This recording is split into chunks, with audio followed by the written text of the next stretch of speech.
Hi, Sammies. So we heard a rumor that you're not signed up for our awesome Patreon yet. What? Where are you getting your bone con then? It's cool. It's fine. You can still subscribe. Just hit the link in the show notes or search for us on Patreon. We're right there. We've got all kinds of bone con. That's bonus content. We've got mini-sodes, postmortems, and Q&As, all live streamed.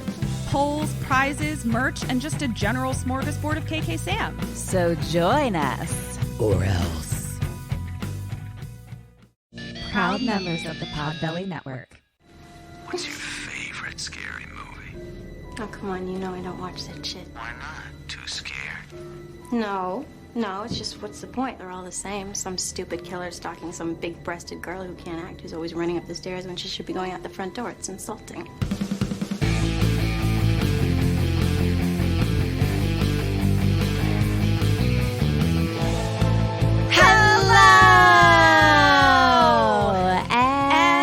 Welcome to the Kim and Ket Stay Alive Maybe podcast. Starring Katrin Porter and Kim Burns. Oh, God damn it. Sorry, I interrupted you. Go ahead. What are we? Good What question, are we? Ms. Burns. What are we? We are a horror movie comedy podcast. Ba-dum-ching. And we are going to tell you the entirety of a horror movie, spoilers and all, step by step, bit by bit, kill by kill. And today I'm going to be the teller of the tale. And I'm Katrin. And I'm Kim.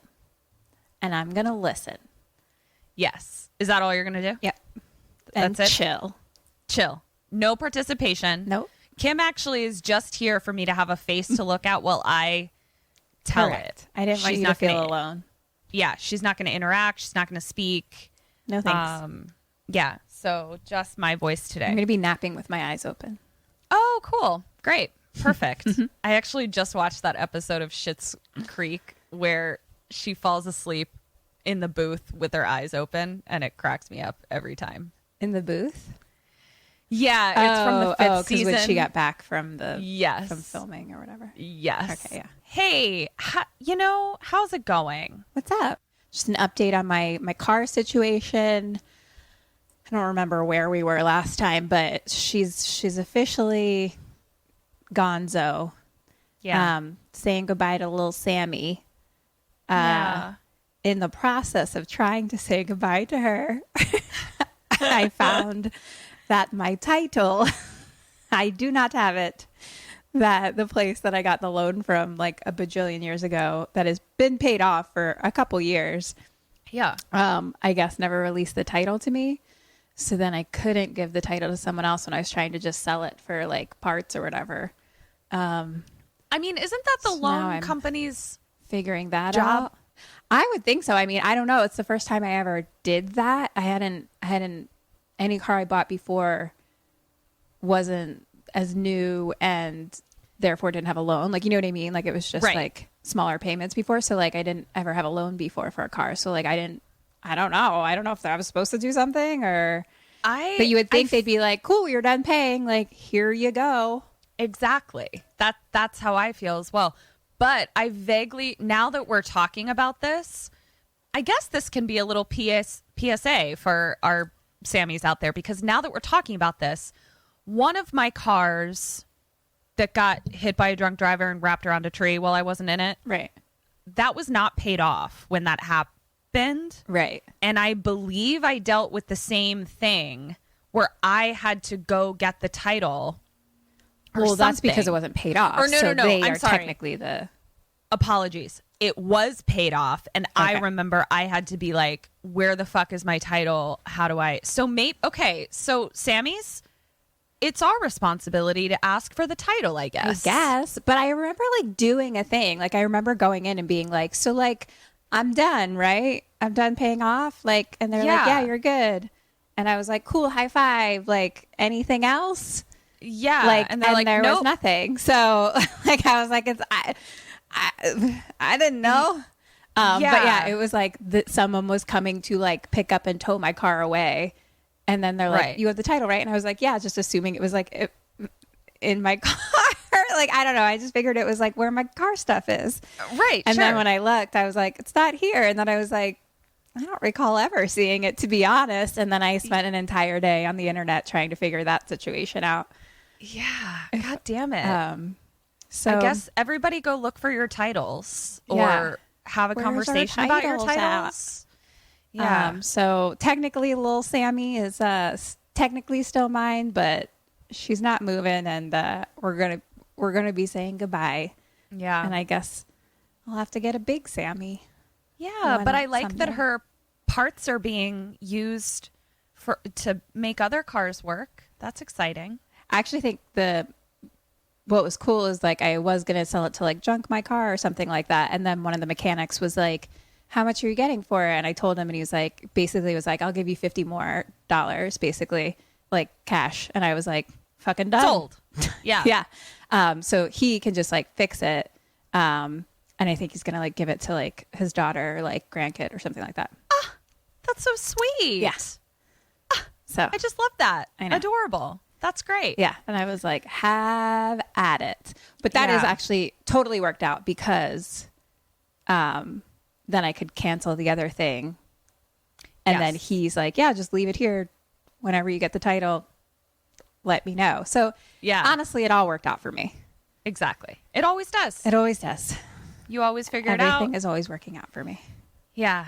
I don't have anything going on. I'm just, you know how all of pandemic is just one big roller coaster, and you're either barreling down a slope or on your way up. I am barreling full speed down to the bottom of a slope. And what's ironic is that's the most fun part of an actual roller coaster and the It is. least fun part of a pandemic roller coaster. Yeah. Maybe But technically you're going up. Well, no, I see. Yeah, It's yeah. a hard analogy. It is It's a a tough analogy. transfer. Yeah, but it's been going on long enough now that I know that, I won't stay down here forever. Eventually I'll be heading back up or I back mean, down, whichever one. Ain't that the truth? Yeah. So that's that. That's that. I had some. Thank you to people who've reached out after my cry fest last week. You guys are really sweet, and I appreciate you all. You're all very sweet. And what else? I'm still on the dating front. I had a nice epiphany this week. Yes. 'Cause I was Epiff away. Well, I was like, so two things. One of our friends got engaged to someone she's known a couple months. And she's like the second person that I'm friends with in like 2 weeks that has done that. And the third person within like 8 months. And that third person like got married within like a couple months. Wow. But every single one of them are like friends that I've known and like talked to while they were single. We've talked about dating a lot. Like we've all had these conversations, and every single one of them has said about this person that they just like knew, like they just knew. Yeah. And even like before have had conversations with other people where people say that and they're like, what do you mean you just know? What does that even feel like? What do you mean? And they're like, you just know. And then she's now the one saying it. She's like, I don't know what to say. I feel I've been there and now I'm here. And so anyway, so I was like, I like dove back into online dating and was like, sharks, too much. I'm drowning. Someone's inviting me on a first date to a party in the Hollywood Hills. What the fuck is wrong with you? You psycho. That is just, but again, I stand by what I said. There is now a foolproof like weeding out system. If somebody is inviting you to a first date at a Hard party in the pass. Hollywood Hills during a pandemic, goodbye. Hard pass. To be honest, I don't want that to be my first date in a non-pandemic. Well, that goes without saying, but So yes. I'm like, take me on a fucking date, dickhead. Yeah. Oh my God. Who wants to go to a fucking party? Like I'm not 25. Like Yeah. stop. So anyway, I got attacked by sharks, and so I ran back out of the water. Sure. Yeah. And now I'm dipping my toes in, taking it easy. Got it. Just yeah. looking at some fish, you know. And you've never done well, like immediately jumping into any body of water right away. You're always more of like a toe girl. So I think that this makes sense for you. Yeah. Kettering means that non-metaphorically. Yes. I mean that. She's speaking about literally. Water. Yes. So anyway, but I did go do a virtual date and then like a person date with like someone. And it was interesting because he was like everything that I want on paper. Like we wanted all the same things. He was like looking for something serious and like a partner in life and all the things and And he was like super kind and a gentleman and like really awesome in so many ways. But like, there was just something off for me. Like, I think there was just like chemistry missing or something, you know what I mean? But I'm always like, oh, maybe if we just like go out again, like it'll get better. Like, I don't know. I kind of always like, I'm giving it more chances or something or more tries. And then like, basically what happened is, so like seeing my friend get engaged, my immediate reaction is jealousy, where I'm just like, and sadness for myself. Yeah. I mean, happiness for her, but like mostly sadness for me. But you can have all of those feelings all at the same time. All at the same time. So I did a lot of journaling and mindset work on it. If anyone wants to know the process, you basically like write down what you're feeling or like your limiting belief or whatever. And then you ask, is this 100% true? Spoiler alert, it never is. And then you kind of write like why it isn't true. So you're just like explaining to yourself basically, but it helps for me if you write it down.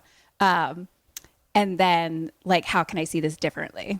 So then you like turn it around. So then what I realized is it's actually like proof, like over and over and over again. The fact that like this many people in this small amount of time that I was like close to that all had this happen to, like is very, very much proof that it can happen for me. Yeah. Yeah.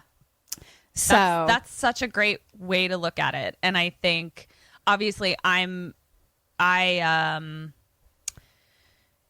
have that with relationships, but the exact thing that you're talking about, I struggle with in other things. And I think, yeah, all of those feelings that are mixed up of like jealousy and doubt, rather than seeing it as proof of this is possible, is always a good reminder for me. So yeah. Please keep telling me that story over and over and over again until we die. Yeah. Well, you know, just ask the little questions. Yeah. Journal it out.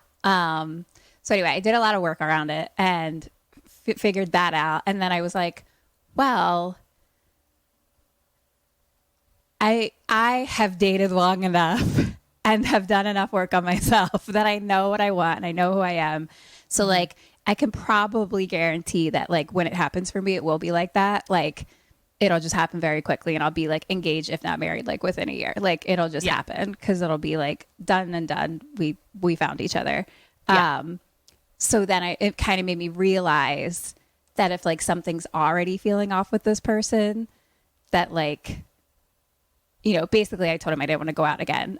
Instead of like doing that thing I do of like keep trying to see maybe what if, you know, instead of just being like, no, like I'll know. And that's okay. And I can like trust myself and my feelings. So yeah, that's been my lesson of my week for myself. But I think the important thing to remember is like that you are able to trust yourself and able to like trust your gut because of the work you've done on yourself. That's what I mean. I think that's the super important part, because I do think that if you haven't done the work, then there may be some other types of questions to ask yourself if you're just like, you know, always going for the same type of person or not, you know, that kind of thing. I mean, I'm only speaking for myself. Like fucking people can see their own therapist. Right. I'm only sharing my experience. Are we not our Sammy's therapist? what have we been doing? Good Lord. I'm very much only sharing my own experience. Yeah. But that is why, because I have done so much work. And what was the last thing you just said? It was recorded. Can we have a playback, please? Hello? Yeah. Excuse me? Replay? What Can we go to the booth? What I did don't you just say? God damn it. You were saying about the thing? I was saying that the work you've done on yourself. I don't know. I feel like I was just repeating a lot of stuff that you said. So I'm like, what's the important thing that she's thinking I said? Because none of it felt important to me. But I had a response. God damn it. It's right there. Sorry. God damn it. But now I feel pressure because it's being recorded. Oh, God. Right. Yeah. If it was just us talking, I would be like, I'll tell you in 5 minutes. Yeah. Well, tell you what, I'll start telling you about a movie, and when you think of it in 5 minutes, you can stop. Well, no, me. I can't now because now I have to focus on your story. Oh, okay. Otherwise, I won't be able to do it. All right. Well, let's get to the story then. Here we go. Are you ready? I'm not because I'm still thinking about this, but we got to move on, I guess. Okay. So, Kim, you know how you really want the taste of hot sauce, but you're a big, huge, giant wuss? I do. I found a hot sauce You for did? What is it? El Yucateco hot sauce. It is called a hot sauce for everyone, even Kim. Here's why you can handle it. So they focus on flavor, not heat. And also, it's non-vinegar based, which you're also a wuss about.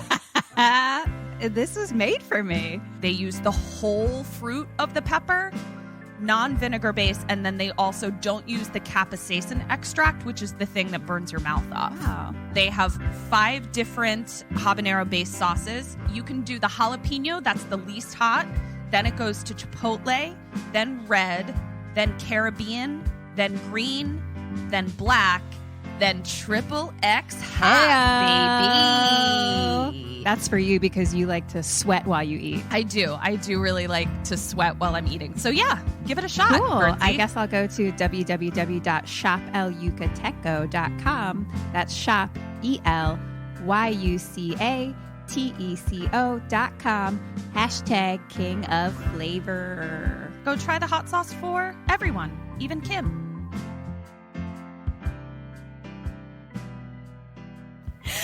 Okay. I watched I had a tough time finding a choice this week. First, I don't think I'll ever do this again, so like I'll just say it.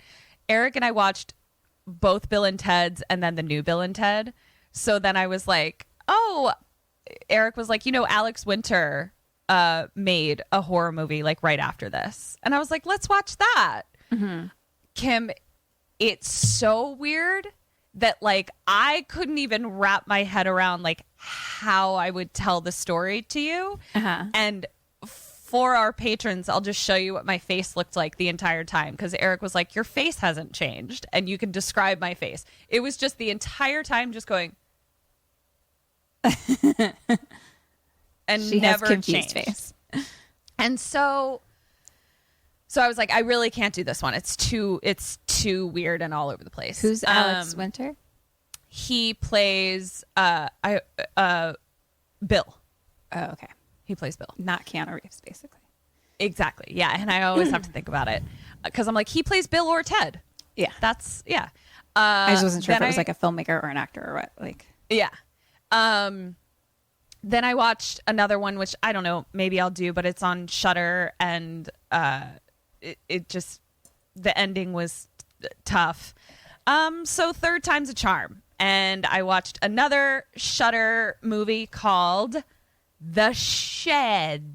Yeah. that's what people were guessing. I've never even heard of this. It's brand new. It's like, when was it made? It's like if you 2019. It's like if you turn on Shudder right now, they're like, hey, watch this new movie on Shudder right this very second. Like it's a Shudder original, I think. So here we go. The Shed. Dead or alive? Stanley.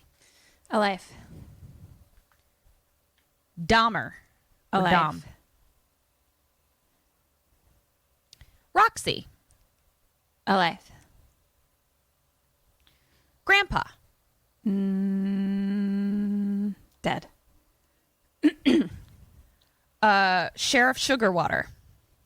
Dead. Marble. Dead. Bully 1.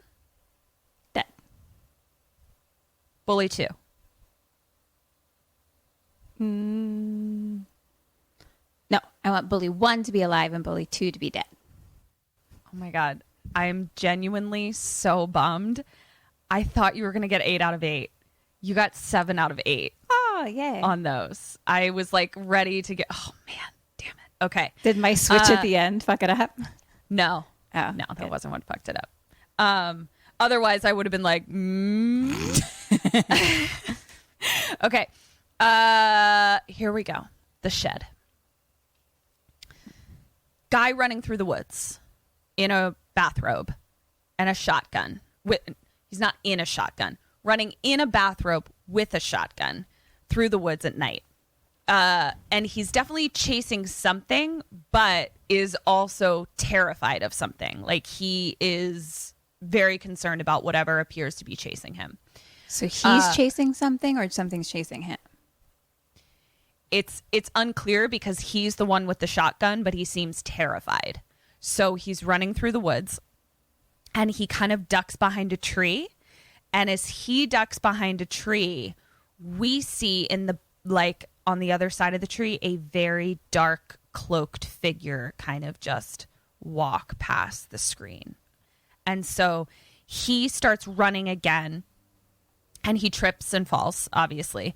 And as he trips, our POV is of the thing chasing him, and it's right on top of him. Like somehow it is right on top of him, and he's sort of like trying to get away from it, like by going around a tree.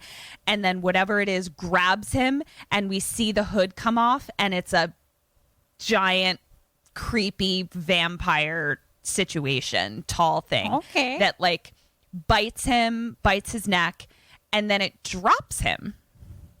And the vampire roars, but the dude that he just bit is not dead. So like he didn't drain his blood, but the vampire seems like upset by something. And as he roars, we see that the sun is rising and the vampire incinerates and turns to a pile of dust in front of this tree and in front of the guy that he just bit. And the guy that he just bit goes to get up to run away, but he puts his hand out into the sun and pulls it back because it burns him. Uh-oh. So sun comes up real fucking fast in this movie, like lickety goddamn split, and then for whatever reason sets for 12 hours.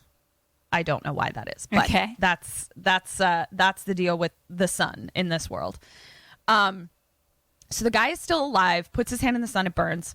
He starts making a run for it to like dodge the sun. He's under a canopy of leaves, but obviously like, you know, little lasers of sunlight are coming through and he's trying to dodge them. Pew, pew, pew, pew. Pew, pew, pew. That's what sun sounds like when it comes through the leaves. So he's running, and then he comes to a clearing. So like no trees, but he sees on the other side of the clearing is a shed, bright sun, and in front of he's like hiding behind like a pile of firewood with like, you know, like a tarp over it. That's clearly like the firewood for this house. Question number 1, what do you do and what does he do? The vampire, the new vampire, the baby vampire. I'm gonna take the tarp off the wood and go under the tarp into the shed, hand in hand. Very good start, Ms. Double ding. Burns. I don't even know this vampire, and we're already doing the same thing. Look at us. Sorry, I spilled water on my notes. Okay. So yes, he grabs the tarp, runs into the shed, shuts the door. Cut to the house that owns the shed. Okay. And neighbors are very far away. This is clearly a very small farm town kind of situation because as far as the eye can see, no other houses around. Okay. And we cut to a teenage boy's bedroom and he's asleep. And mom comes in to wake him up and he's like, it's Saturday. And she's like, that means it's pancake day. And it's like really cute. It just seems like a really sweet, like nuclear family. His room is like really clean and like looks a little bit younger than like what he is. Like he's a 16, 17-year-old kid. So mom looks at him lovingly. He like stretches and smiles. Then we cut to the kitchen. And his dad is sitting at the kitchen table reading a paper. And he pulls mom like onto his lap. And they're just like being snuggly and whatever. Oh my. And then the boy comes in and he's like, gross. And so at that point they start like making out, like just to be jerks. And It was very gross. Yeah, it's super gross. And they like let mom and dad like laugh, and like the teenage boy is just like, you're gross. And the mom starts kind of like razzing him about a girl that asked him to the Sadie Hawkins dance, like just kind of being like, is that what you and this girl were doing, blah blah blah. And he's like, no, mom.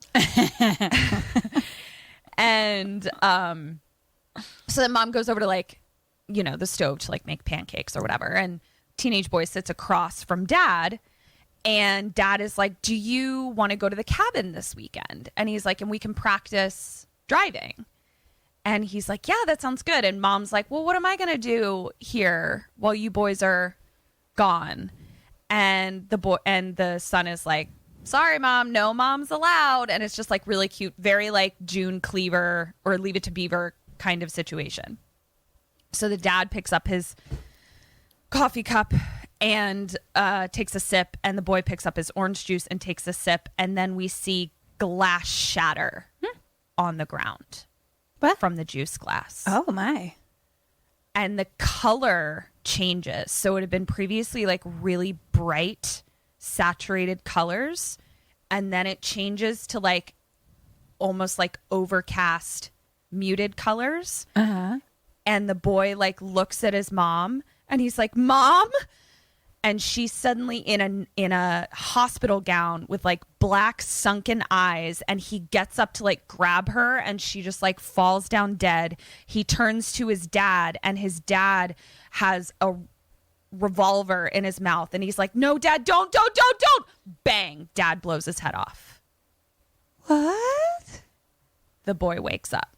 Oh no. Yeah. So he wakes up. Upsetting. He wakes up in the same room that we saw, but the vibe of the room is very different. It's very much a teenage boy's room now. Like you can see what it smells like, if you will. Totally. Yeah. And his walls are just like covered with like printouts of like local bands that are playing. So it's just like Mob Sturgeon, like all over the fucking thing. Sure. And I love Mob Sturgeon. Good old, I love their latest EP. Yeah. I don't know. Anyway, Mob Sturgeon. I can't decide if that's like a great name or awful name or both. Is it both? I'm gonna go awful. Awful. Okay, great. Mob Sturgeon? yeah, like mobster? No, well, sturgeon is a fish. So I'm like, is it a mob of sturgeons? Or is the sturgeon, is it one sturgeon that's in the mob? See what I'm saying? Mm-hmm. These are the questions. So I ask you, that brings up so many important questions. Yeah. Is it a good name or a bad name? I don't know. All right. Their first EP is called Tommy Guns Upstream. Yes, it is. That's exactly what it's called. Tommy Guns Upstream. Can't wait great. to hear it. Okay. So it's also covered in like Polaroids. like of just his friends and things like that. I thought you were still talking about the band thing, and it was like that song is covered by the band Polaroid. Yeah. Cool. They did a collaboration album recently that was called. Sorry, I lost it. I thought I had. I know. Shoot. I know. Flashes and Cash. Kim, are you like a fucking improvisational artiste now? You're fucking the shit you're coming up with right now. It's gold. Because I'm still trying to think about what I wanted to tell you in the beginning. I've got half my brain on that. Cool. So which half of your brain is on my story? If one's on super cool band names, the better band name brain. Okay. All right. Whatever half that is. Yeah. So, the teenage boy actually wakes up now to someone banging on his bedroom door that's locked. And the man outside the door is like, "Hey, you're not supposed to lock this." And so, like, Stanley is the boy. He gets up and he just kind of Stanley is his name. Oh, yeah, that's an Stan. Interesting teenage name. Can you imagine when he was a toddler? Stanley. Yeah. Hey, little Stan. I mean, there's so many names like that where I'm like, who you were like, never an infant. Yeah, like what's a baby Homer? Yeah, Edith. Yeah, This baby is only Edith. 90. Like she's never 3. Yeah. But here's what I always love to point out to people. There is a generation that's going to be having this exact conversation about the name Brittany. Ew. Isn't that weird? Like they're like, Brittany, that's a grandma name. Yeah, which I can't even imagine is a grandma name. Yeah. It's fucking crazy. And Okay. Lauren. Lauren. Well, but there's Lauren Bacall. So I feel like that goes beyond. Okay. What? I was just trying to fuck with you because there's so many Laurens. All right, Kimberly.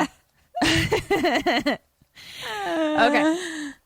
So the man is just yelling. Stanley just gets up and is just like, kind of goes through the motions, unlocks the door, opens the door, starts putting on his clothes, and the old man just keeps yelling. He's got a cane and he's just like berating him.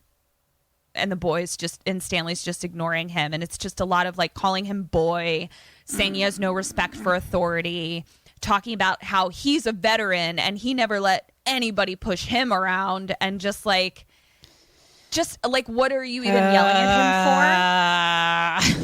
Yeah. Like, it's just like, what is it? Like, he just woke up. And so, Been there. Yeah. And so boy is just ignoring him. But then at one point in the phrase, Stanley says with his grandpa, "You have no sense at all." Like just referencing that. He says this all the fucking time. Yeah. Yeah. It's like a broken record. Yeah. So at that point, the man grabs Stanley and like pins him up against the wall with like his forearm at his throat, you know? And he's just like, the only reason you're not in that juvie hellhole is because of me. Is that clear? He's like, it's only because I, as your grandfather, took you in. And cool. So he's still, so he's like, is that clear? And of course it's like the stereotypical yes. And he's like, yes, what? And he's like, yes, sir. So then he lets him go. And Stanley leaves for school.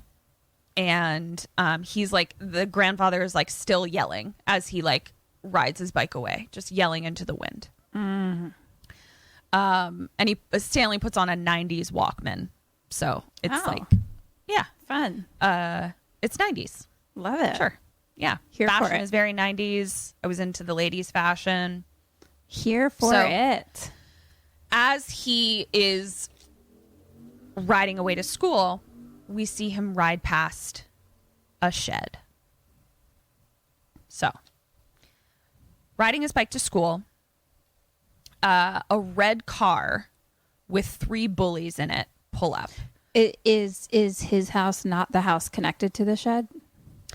It is. No, it is. It was okay, just like, this is the first time that we're like in real time and we're like, oh, we've seen that shed before. Okay. I was just This making is the sure. shed from the beginning. Yeah. So 3 bullies in a car. The bully driving is Marble. And then there's bully 1 and bully 2. And we hear them laughing and we see that they like almost run Stanley off the road as he's riding his bike, and then they all laugh and whatever. And as Stanley is like trying to avoid the car, he like has his head like he's looking behind him. So he like misses a stop sign and runs into the side of a stopped sheriff's car. Oh, no. Yeah. So at this point, the sheriff is like, God damn it, Stanley. And we see that it is the woman who's in so many things. But the thing that I remember her from is Men in Black when she's like, you want some sugar water? Like she's the one who's like sugar water. She gives Vince Vaughn or Vince D'Onofrio sugar water. She's got like red hair and she like kind of talks like this. He just asked for some sugar water. Really? Oh my God. Okay. Well, our Sammies will know who I'm talking about. Sheriff Sugarwater is who she is. So she's annoyed at Stanley. Her deputy gets out from the passenger seat and comes around to the side and is like super fucking aggro and is just like, oh, there's no damage to this truck.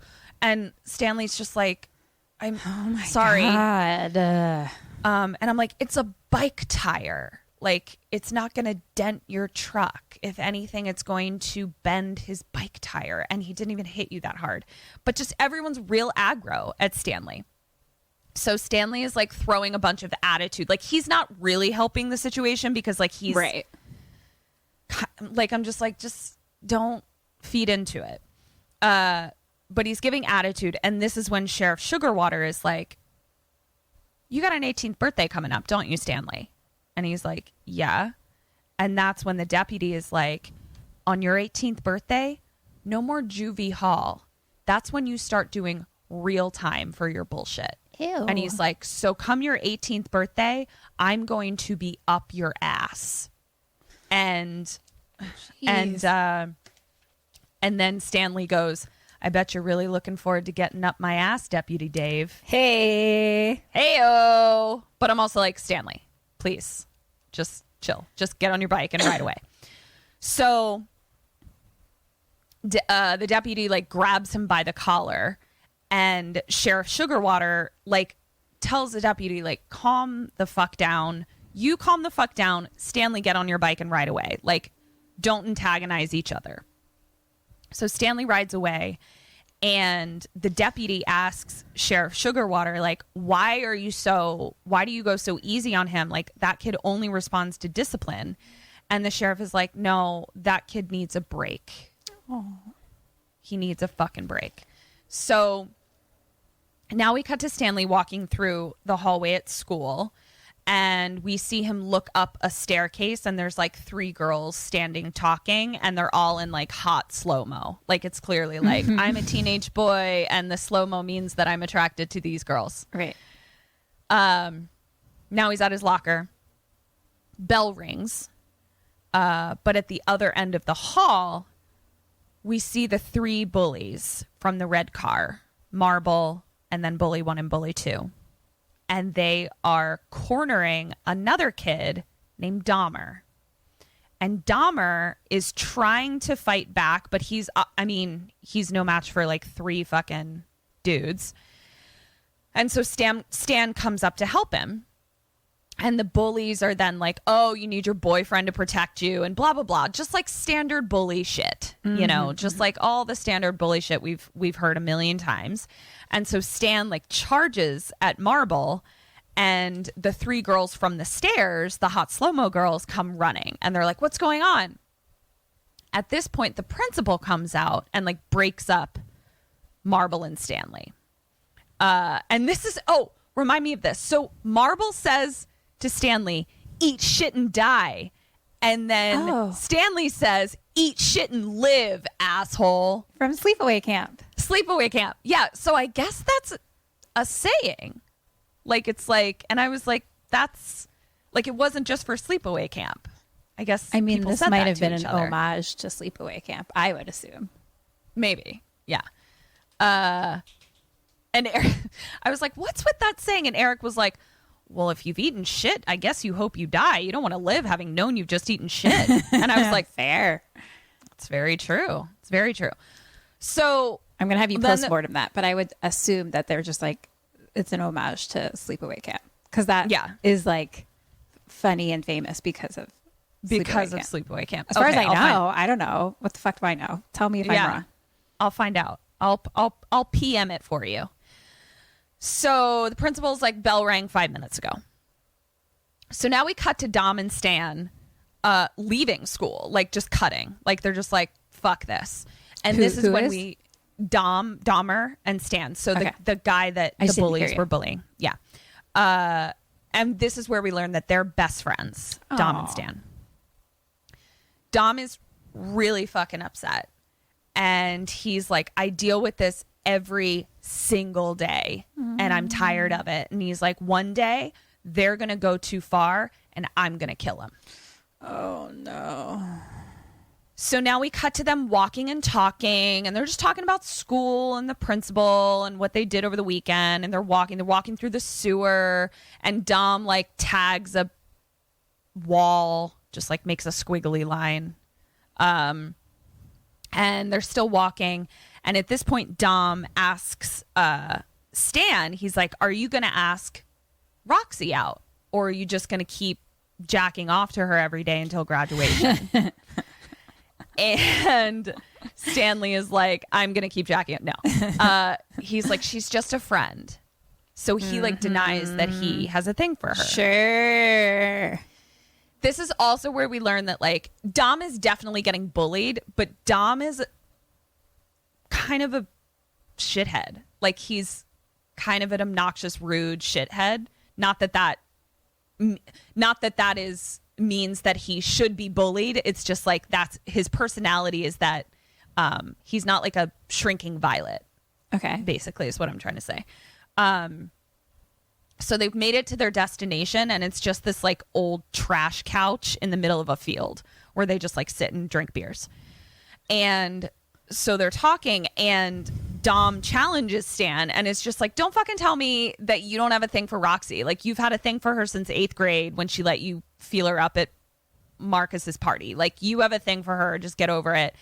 And he's like, that's the real reason that you hate Marble and those guys, because she fucked him and ditched us to hang out with her new cool friends. And Stan is just like denying all this. And then Dom starts like ragging on Roxy, being like, she's just a total fucking poser. Like she acts like people don't know or have forgotten that her mom's a fucking drug addict and her stepdad's a psycho and that she doesn't live on the South Side like the rest of us. Yeesh. And Stan is just like, fuck you, Dom. Like this place fucking sucks. And like if either of us had even like a millisecond of an opportunity to like be different or not be here or whatever, like we would take it. Mm-hmm. So like Roxy's doing what any one of us would do. Fair. So what we get is that like obviously she still lives on the South Side, but she's hanging out with the popular girls now. Right. So Dom hears all of this and his response is, so you do still like her. And Stan is just like, fuck you. And so he's like, you know what? I got to go or my grandpa is going to have a stroke. And Dom's like, what do you care if he dies? It would be the best thing that ever happened to you. And Stan's like, no, it wouldn't, because if my grandpa dies, I go back into the state care system. Yeah. So Stan's just like, see you around, you piece of shit, and leaves Dom on the couch. So now we're back at the house, Stan's house. And Stan is in the attic listening to cassette tapes. And it's one of those like real life attics where it's like triangular shaped room, unfinished, where bats definitely live. Okay. But compared to not real life attics. I don't know. There's like people, I feel like there's people in like rich houses that are like, it's our attic. I'm like, this is a fully finished, like pool room. Like, what are you talking about? This is not an attic. This is another floor of your mansion that's totally usable and not infested with bats. You would know. I just, I had a real triangular attic, and I would go to other people's house and they were like, my room's in the attic. And I was like, oh, so you're abused? Like, what? And they were like, and it's like a mansion up there. It's its own mansion up in their attic. I didn't know I had this many feelings about attics. Didn't either. Wow. So right now, Glad we're talking this out. myself. Yeah. Okay. So he's up in the attic and listening to cassette tapes, looking at Polaroids of him and his parents when they were alive. Oh God. And then we see that he's like also looking at pics of like baby Dahmer and just not like baby pictures, like young Dahmer. They've been friends for a long time. It's pictures of Dahmer as a younger child. Okay. And then he's just like, this is a very melancholy scene. And we see that he has a scar from the center of his palm down his wrist. Oh, no. And we see him like pick up a knife, and he just kind of like traces the scar with the knife, not cutting anything, just, and then he takes a knife and stabs it into the floor. At this point, he starts looking at a picture of Roxy, and we see that Roxy is the hot slow-mo girl. Right. So it's all coming together now. So at this point, Grandpa starts screaming for him to come downstairs. I'm a veteran, and you can't be in the attic, or whatever.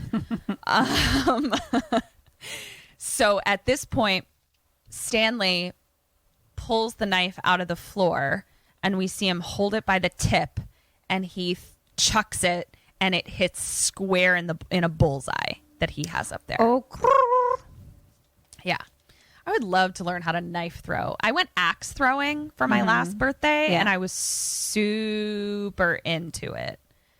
It's really fucking fun, and I would like to add knife throwing. Yeah. Too. Let's add that to our repertoire.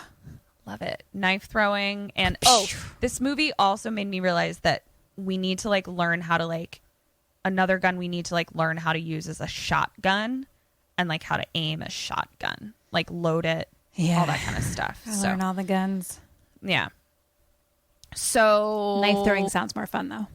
Right? Yeah.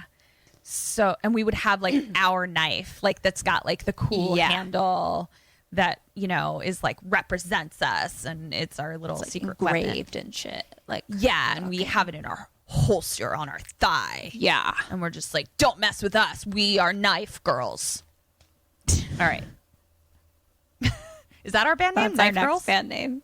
Yeah. Cool. First EP is Bullseye. Hey, we're opening for Mob Sturgeon. Okay, so now we cut to Stan, and he walks outside of his house, and he puts his sweet baby German Shepherd on a leash. Baby. Hello. Yeah. And he's walking down like the stairs out of the house, and the dog starts barking at the shed. Uh-oh. And Stanley is like, all right, just stay here, boy. So dog stays there, but just like keeps barking at it. Stan walks towards the shed, opens it up, and, says something about like, mow your own fucking lawn, asshole. So like clearly Grandpa wants him to mow lawn. Goes in and he like picks up the gas can. And where the gas can was, there's like 5 bloody human teeth just sitting there. And Stanley is just like, this isn't what I expected to find in here. Yeah. And so he's like, picks up a tooth, and he's like, what the monster behind him. Stan like jumps back, and as he jumps back, he kind of like knocks the window in the shed, and it knocks something that was covering the window down, and so the monster like jumps back and shies away because of the sunlight. Right. And this gives Stan an opportunity to like run out of the shed. So he runs out of the shed, and he's like, God, fucking crazy crackhead. And he grabs the dog by the leash, and he's like he's like, get out of there. Like, just get out of there. Go somewhere else. Just come on, get out of there. Or I'm going to sick my dog on you. So doesn't come out. Nothing comes out of the shed. So Stanley, I almost asked this as a question, but if you had answered any differently than the way I wanted you to answer, I would have been upset. So I just didn't ask it. He sends the dog into the shed, and we hear growling and snarling, and then a whimper, and then the ripping of a dog's head off of a dog's body. Yeah, and silence. I appreciate love German Shepherds. Yeah, I do appreciate, despite there being surprise animal horror, the filmmakers were very coy about like showing us the dog. So I was appreciative of that. So whimper, silence. And Stan is just standing there and he's like, Ike. Oh, his name is Ike. Yeah. Oh, I love that name for a German Shepherd. It's really sweet. Come here, Ike. Ike. Ikey, baby. Okay. I and want so one. The door. That's my new band name, Ike the German Shepherd. Oh, I love My it. first EP is Rough. Oh my gosh. I really love that band. So Ike the German Shepherd is opening for Knife Girls, and then Knife Girls is opening for Mob Sturgeon. So you're going to have a quick change between your two bands that are playing at this giant concert. Mm-hmm. The door to the shed starts to slowly open, and we see Ike's head thrown into the Boo. Boo indeed. So Stan runs into the house, totally terrified. Sure. And he pulls a kitchen drawer out and grabs a knife, but the whole... What? Okay. I'm okay. Okay. Pulls a kitchen drawer out to grab... What? Am I saying drawer wrong? No, it's just like so many words to be like, he gets a knife out of the drawer. Like he pulls open the kitchen drawer. Well, okay. All right. Now you get my train of thought that I was going to not bore everyone with, but now you've done it. I thought to myself, this is a very sharp knife. Why is it just sitting in a drawer open with no drawer organizer in there and not in a knife block or in its own little corridor in the drawer? It's just like an open junk drawer with a fucking knife in it. And I just thought that was crazy. So he fucking pulls it open, and sure enough, the drawer is too short and the whole drawer falls. And I'm like, oh, I bet that happens a lot. And normally there's a knife in there. Hope a knife doesn't fall on your toe and stab you through the foot. That was my whole thought process. Now that you've heard it. So he pulls the too short drawer open to get the knife. The drawer falls to the floor, and all of the shit that was in the drawer goes everywhere. Okay. So that alerts Grandpa to come yell at him again. Right. So Grandpa comes in yelling, and Stan is like, yeah. Yell at me all you want, but don't go out there because something is in the shed and it killed Ike. Grandpa is like, where the fuck is my dog? And he's just like, I'll handle this, like not listening to anything Stan says. So he marches out, with his cane, and it's just like, rah, rah, rah, rah, I'm not going to let anyone push me around, rah, rah, rah. And Stan is just like, Grandpa, don't go out there. So Grandpa's walking out, and he sees Ike's bloody head on the ground and looks devastated. And he's just like, you son of a bitch, to whatever is in the shed. And Grandpa tells Stan to hold his cane. Grandpa then gives the shed monster to the count of 3 to come out. And it was weird because he handed Stan his cane, but then picked up a shorter, less useful stick as his weapon. I was like, you could have just used the cane, but it's fine. Nothing comes out. And so then Grandpa's like, all right, asshole, it's your funeral. And Stan is trying to tell him not to go in. Grandpa opens the door, goes in, shuts the door. Silence. Ah! And Stan is like, Grandpa? And then we hear Grandpa say, well, you really shit the bed now because there's nothing in this fucking shed except for my dead dog. Ah! And Stan slowly backs away. I'm sorry. Stan slowly walks up to the shed door.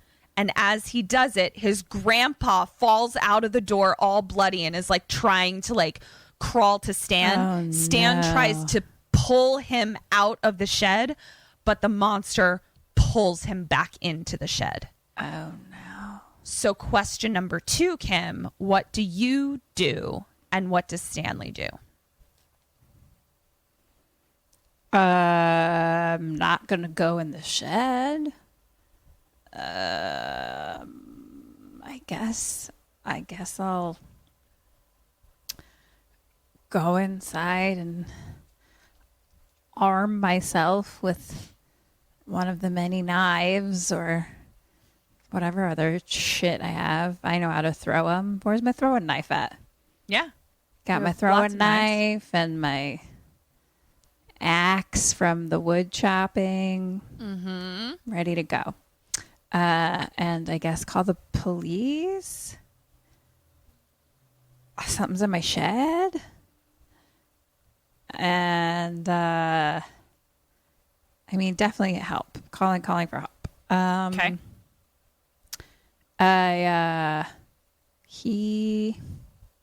The fuck does he do? Stanley, what do you do? We don't really know Stanley yet. Yeah, it's hard to tell which direction he'll go. And has an idiot teenage brain, so you never know what they're going Does to do. have an idiot teenage brain, for sure. I guess but I don't think he's going to go and like go in the shed. Brain. I don't know. I guess hand in hand, same. He calls for help. That's a half point. Great. Arming yourself, I think, is reasonable. Calling the cops, reasonable. We're going to talk a little bit more about that decision in just a moment. What Stanley fucking does is he shuts the door to the shed and goes over and grabs a stick and puts it in like the handle of the door and then a giant bike chain and chains the door up and is like, goodbye. And then he does this thing that I hate in horror movies, and I'm curious if this bothers you as well. So like he shuts the door and then puts his back up against it to be like, phew. And I'm like, you see that all the fucking time, and it's like, when would your instinct ever be to like put your entire body up against the thing that you just that's shut? Attacking and scary. Yeah. Agreed. So he does that, but it allows us to then see a shot where he looks down at his feet and it's just gallons of blood gushing out from underneath the door. Oh no. Yeah. So Grandpa's dead. Stanley runs inside breathless and opens the fridge and sees a 6-pack of soda and then a 6-pack of beer with a sign on it that says, "Don't touch my beer." So he grabs a soda and chugs it and then stops, thinks better of it, grabs a beer and chugs that. Sure. So you would have gotten a full point if you had said, "Lock my dead grandpa in the shed and go drink his beer." That tracks for a teenage boy brain. I mean, yeah, like I was considering that he put a blanket over it. Yeah. Was going to be one of my options, but I wasn't sure. Well, now we know. So chugs a beer and he like looks out at the shed from the kitchen window and he goes to pick up the phone and it's like we're in the 90s, so it's like a wall hangy phone with a cord. And as he's picking it, like looking at the phone and going to dial, a piece of paper that's next to the phone comes into focus and it says things that are about like basically Stanley is on probation. Like he's on probationary whatever and getting to live with his grandpa instead of being in juvie hall. Right, Okay. right. So question 3, what do you do and what does he do now? Meaning, like, who's he calling? Sure. Wait, is he calling someone? He has the phone in his hand, Okay. but then he sees the probation paper.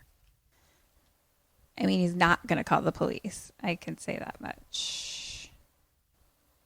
What do I do? I don't know. What do you do?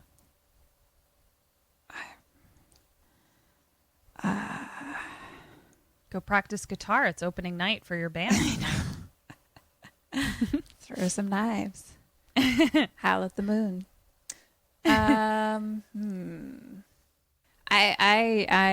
don't know what to do. I also don't quite know what path you're leading me down. I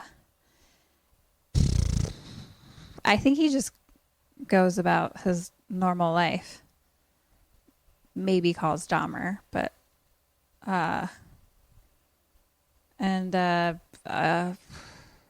do the same. I don't fucking know. No points. So he picks up the phone, sees the probation thing, hangs the phone up, and says, hangs up the phone. And then it cuts to him back out at the shed, and he's reinforcing the door with boards, putting doors on doors, if you will. Right. And we see that the sun is setting. So he's putting the boards on the door. Cut to him getting into bed. And he just definitely like feels weird. Like he's like, you can tell that he's sort of like, I guess I'm just going to go to sleep now that I know that there's a monster in my shed and my grandpa and dog are dead. So he goes to sleep. Is that not his normal life? I mean, do you normally nail shed doors closed? Oh, in your the normal life? reinforcing the shed. Okay. Yeah. So cut to him waking up in the middle of the night and his door is jingle-jangling. And someone is like pounding on it. And so he's like, hello, Grandpa? And the door stops. So he gets up out of bed and he goes to the door and he opens it. No one's there. It's just a dark, dark hallway outside of his bedroom. He goes out, tries to turn on the light. The light doesn't work. And he hears someone whisper, Stanley. And he's like, hello? Stanley. So he slowly opens the door to his grandfather's room. Stanley! No one there. He hears the whisper again, but it's coming from downstairs. So he goes down the stairs and goes out of the house, and we see that the shed is lit from the inside with this like blue light. And he hears the whisper from the shed, walks towards it, has his hand on the door, and he has his hand on the door, and someone says, "You want me dead?" And then he wakes up. So we cut to him now, Stanley, listening to his Walkman outside of school, but he like looks emotionally wrung out. Mm-hmm. And the 3 girls from the stairwell walk up to him. And Roxy is with them, obviously. And then the other 2 girls walk by Stan and they're like, freak alert. And I'm like, oh my God, like you're just like walking by someone. Roxy stops and she goes and like sits with him. And she asks him, she's like, are you okay? And he's like, why? Why do you ask? What happened? And she's like, the fight yesterday? And he's like, oh, yeah. I'm good. Yeah. And she's like, okay. And so then Roxy's friends are like, are you serious? And Roxy's like, you guys can go. And they're like, I thought we were going to ditch. And Roxy's like, so ditch. And they're like, fine. And walk away. And they walk off pouting. And then she just like very sweetly, like, she's like, what are you listening to? And like takes his headphones and like puts them on her ears. And he's like, Mob Sturgeon. You heard of him? Right? She's like, oh my God, I fucking love them. And then she shares her Knife Girls EP. Then the three bullies like walk past the two of them, and Marble is like, hey Roxy, I might need help with my homework again tonight, but like grabs his dick, and he's like, think you can help me out? Eye roll. Yeah, and she doesn't say anything, but he's just like, keep your phone on standby, maybe I'll give you a call. And I'm just like, ugh. I mean, here's the problem. Total dick. He's pretty hot. Mm-hmm. So like teenage girl brain is confused. Right. You know? Sure. Well, I mean, she's not confused anymore. Like he's just a straight up dickweed now. But I imagine, you know, sure, he's got some sexual energy that's hard for a young teen to say no to. Right. So she is sitting with Stanley. And so she's embarrassed, like, because she knows what Stanley thinks of this whole situation. And so she's just like, I know what you're thinking. And he's like, yeah, he's a prick. She basically is like wanting him to say that he's judging her. But like Stanley is just like not going to do that. Like he's just like, I don't know, like people judge you here, you know, like they judge you based on who you hang out with. And I get it. So. Yeah. You didn't want to be judged upon hanging out with us, but that doesn't mean people aren't going to judge you for hanging out with Marble. Like he's just kind of like hands up in the air, and Roxy is sort of like, you know, I'm just trying to make my life a little bit easier. And if hanging out with the popular crowd makes my life easier than hanging out with the crowd that gets bullied constantly, like I'm going to do it. Yeah. And, then they just are kind of like talking about, you know, what life is to a 17-year-old, blah, blah, blah. And Stanley says something along the lines of like, you hate your parents, you hate how they raised you. And she's like, oh, come on, we all hate our parents. It's like a rite of passage. And Stanley like looks at her and he's like, oh, yeah? And she's like, I'm sorry. Like, I didn't mean anything by it. Because obviously he's like, I don't really want to think about hating my parents. She's like, do you want me to leave? And he's like, no, I don't. And he's like, and honestly, like, sometimes I do hate them for not being here. Mm. And feelings are so complicated. Yeah, so fucking complicated. And then also you're 17 and it's just like everything is complicated. And your grandpa's dead in your shed. And your grandpa's dead in your shed. And so is your dog. Tough so times. is your dog. Like, it's just hard. So then she asks, she's like, do you remember when I tried to run away? And he's just like, just kind of looks at her. And she's like, you followed me the whole way. Mm. You didn't say anything and you didn't try to stop me. And when I turned around and asked why you were following me, your answer was that you just needed to make sure nothing happened to me. Yeah. Oh, God. Super fucking sweet. And so Stan says at this point, he like looks at her and he's like, I have to tell you something about my grandpa. So he's about to be like, I gotta fucking tell somebody that there's a monster in my shed eating up my people. Shit. At this point, Dom walks up like a fucking bull in a china shop and it's just like, hey, and what's up, assholes? And then like they both just kind of look at him and he's like, this is awkward. And I'm like, yeah, because of you, bruh. And so at this point, Roxy's like, you know what, I'm just gonna go. And Dom makes some joke about like, oh, sorry to ruin your tea party. And Stan is like, you're a fucking asshole. Like, you're an asshole. And he gets up and like walks away, leaves Dom.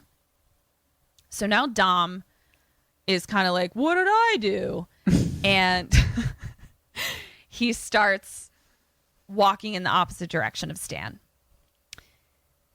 As Dom is walking, here come the bullies in their red car, marble driving. So he's walking along the street and the car is just driving slowly next to him, just hurling insults at him. So question 4, what do you do and what does Dom do? Where am I? You're like outside the school on a street and you're like walking home and the bullies are just clocking you as you walk. Ugh, I don't know. Get away from me. Bullies? Why are you so mean? Just get over me. I'm also just like, bullies, why are you so bored? Like, why are you so bored? Do something better like, with your life, you losers. Yeah, you're just boring. All you can think to do is just like bully people. Hurt other people. Hurt people. Yawn. I get it. But also, yeah. you know what's super fun? Therapy. Get a fucking hobby, douche. Yeah. What do I do? What does he do? I don't want to be bullied. I don't know. Pull your knife out of your thigh holster and stab him in Fucking throw the it. eyeballs. Right between the eyes. Who am I? Dom? Stan.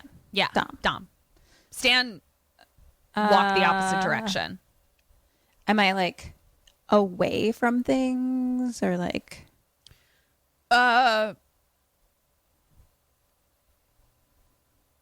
No, you're close by the school. I think he's gonna like give them the finger, and I'm going to like pretend I forgot a book or something and go back into the school. Yeah. So what he does, and this is sort of what I meant, like obviously nobody deserves to be bullied or brings it on or anything like that.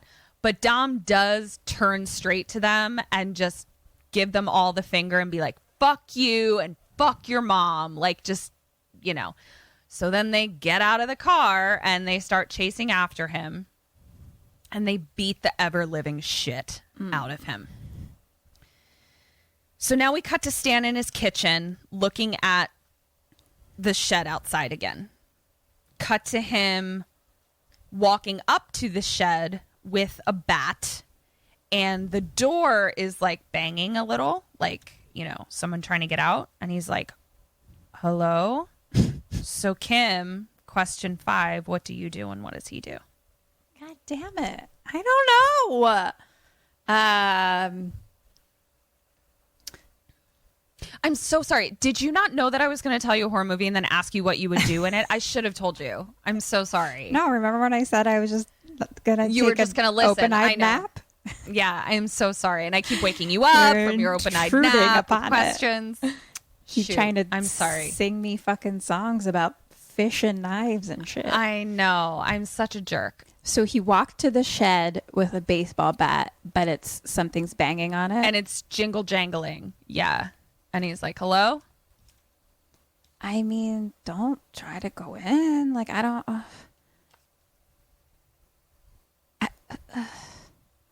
it's tough, man. Yeah. I mean, you have a monster in your shed. But like... Yeah, but I don't know what kind of monster. Yeah. It's a mystery monster, which is... It is a mystery monster. one of the worst kinds of monsters. Ain't that the truth? At least if we I all want to know know my We want to brand. know our monsters. Yeah. Yeah.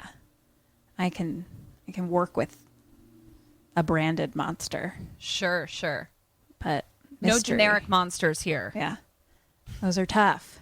We're real brand name girls. I mean, the thing is, it appears that my reinforcement worked. Like, it's still in there. Yeah. So- it looks. I'm going to like double, triple up on that. I'm going to like stab forever. In terms of stab forever, I'm going to board forever. Bored forever. Like doors on it's- doors I'm on doors. building a new shed on the outside of this shed. I'm putting so many boards on it. I know what love I mean? that. It's going to be the little Russian doll of sheds. Yeah. Love Because, it. like, hopefully this generic monster, depending again on his brand, it's hard. Right. But, like, most things, unless they, eat whatever they need to eat, they eventually die. Die. Yeah. So I like that. What's that's he going to do? I don't think he's making a Russian doll shed. I don't know what the fuck he's doing. God damn it. See, I was really in the brain. See, I know that I, as the audience, know it was a vampire, and I was really in the vampire's head, but I've never gotten Sure. inside Stanley's head. His Right, head right, is a right, mystery to me. He Yeah, I may as feel well be a like- mystery monster. I mean, honestly, what you're saying like really makes sense. Like it's easier to understand a vampire than it is to understand a 17-year-old boy. Yeah, 100%. Who's clearly lived a traumatic life. Like, so Yeah. God only knows. What Yeah. the fuck? I don't know. He's got a bat. Things are making noise. I don't think he's gonna. I mean, God damn it. Is he gonna? Okay. I guess he's.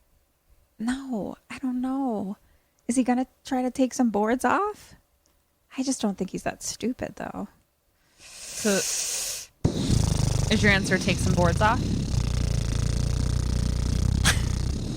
Kim is motorboating the mic right now. I don't know what he does, Ketrin. I'm sorry that I'm giving you a quiz during your open-eyed nap. I don't know what he does. Stop fucking making me go to school. I'm sorry. Are you a 17-year-old boy I right now? feel like it. Leave me alone, Mom. What does he do? What are my options? Can I at least have multiple choice? I hate the essay writing one. I just want multiple choice. Kim, do you need a timeout? Do you need to go sit in the corner? Because I do not like this attitude. And I think you may need a timeout. Fine, I guess. Or you can go to bed with no TV. I guess he tries to take off some boards or something like a stupid idiot. Dum-dum. That's 1.5 points. So yes, build a Russian doll of sheds. Great idea. What he does is like, he puts his ear up to the door. So like, that's why I gave you 0.5 point. He doesn't actually take boards off, but he definitely doesn't acknowledge that there's a fucking monster in there. And it's like, are you about to take boards off? Because what are you doing with that bat? Yeah. So even though he doesn't actually take boards off, I gave you 0.5 point because he like puts his ear up to it. And of course, the door stops banging, but then fucking hands bust through the wood and grab him by his fucking neck and lift him off the ground. No. So, like, if you can picture this shed door, it's busted through, like, a top triangle of the door. So, like, the bottom part of the door is still boarded up with stuff. So Right, it's just, right. like, kind of a triangular hole in the top right where he can, like, grab him by the neck and lift him up. So Stanley is, like, his little 17-year-old Converse legs are just like, "Whoa." But as the hands kind of come further out the shed, it's still light out. There's still sun. So the arms drop him because the arms start to sizzle, and Stanley like backs up and runs away. But now there's like a big fucking triangular hole in the shed door now, like a fucking idiot. Mm-hmm.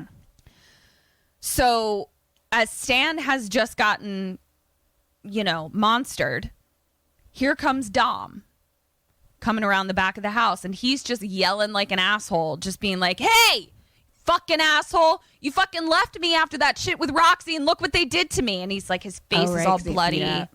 Yeah, his face is all bloody, and like his sweater is ripped, and he's just like fucking had it. And so Stan like sees Dom coming, and he just like runs up to him, and he's like, dude, I'm super sorry about that. Really, I am. But like, you have to go. And Dom is like, no, I'm not fucking leaving. Like, you're a fucking asshole, and you're supposed to be my best friend. And like, what's going on? And Stan is like, okay. just, okay. I will tell you what's going on. But like, chill. And he points to the shed and he's like, there is something in there. It is very dangerous and evil and not human. It murdered my dog and my grandfather, and now it's trapped inside, and I don't know what to do. And he's like, but Dahmer, it will kill me if it gets out. And Dahmer says, are you fucking sniffing glue? And Stan is like, I swear. And Dom is like, okay, then show me. Show me your fucking pet monster. So they both walk towards the shed. And Stan says, don't go any further. I'm going to grab something to patch up that hole. So Dom is sort of like halfway between Stan and the shed, just kind of like looking at it. Uh-huh. Stan goes over like towards the house and grabs like a piece of like metal. You know that sort of like wavy metal that I don't know what it's used for? Okay. But it's like a piece of like wavy metal. Think So he like picks that up and some like nails and stuff. And Dom is still just looking at the shed and he like starts walking towards it. And Stan is like, Dom, you're way too close. You're way too close, Dom. And Stan starts walking after him and Dom's walking up. Monster! And Stan like runs up and like shoves the metal onto the hole in the door and just starts like nailing it in really fast. And I just wrote like, those nails aren't going to hold, bro. Like you need screws for that and anchored screws at that. So Dom like scuttles away and then it's just like, this is awesome. And Stan's like, what? I'm sorry. Who, what, when? And Dom is like, this is a gift. We can use this. And Stan's like, oh no. Who sniffing the glue now, sir? And Stan's like, you're fucking nuts. And Dom is like, we get the bullies over here and we send them in one by one. Kim, what do you do? And what does Stan do? I think I'm going to stick with my Russian doll shed. Maybe enlist some help to have him help you build a Russian doll shed. Got it. Yeah. I feel like kind of in that zone of like, I'm almost 18, probably almost out of high school, and then I get to go like live my life. I kind of just got to get through a couple months. Yeah. So if I can just keep this monster Russian dolled for like a couple months, I can probably start a new life somewhere. What are you going to do about old loose cannon Dahmer? He's fucking dumb. No one believes anything that comes out of that fucker's mouth. Okay.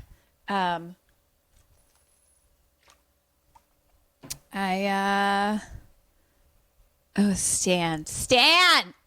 God damn it, Stan! I guess he fucking agrees. That's 3/4 of a point. Keep Russian dolling. Don't agree to it. Dom's a fucking loose cannon and he needs to be talked down.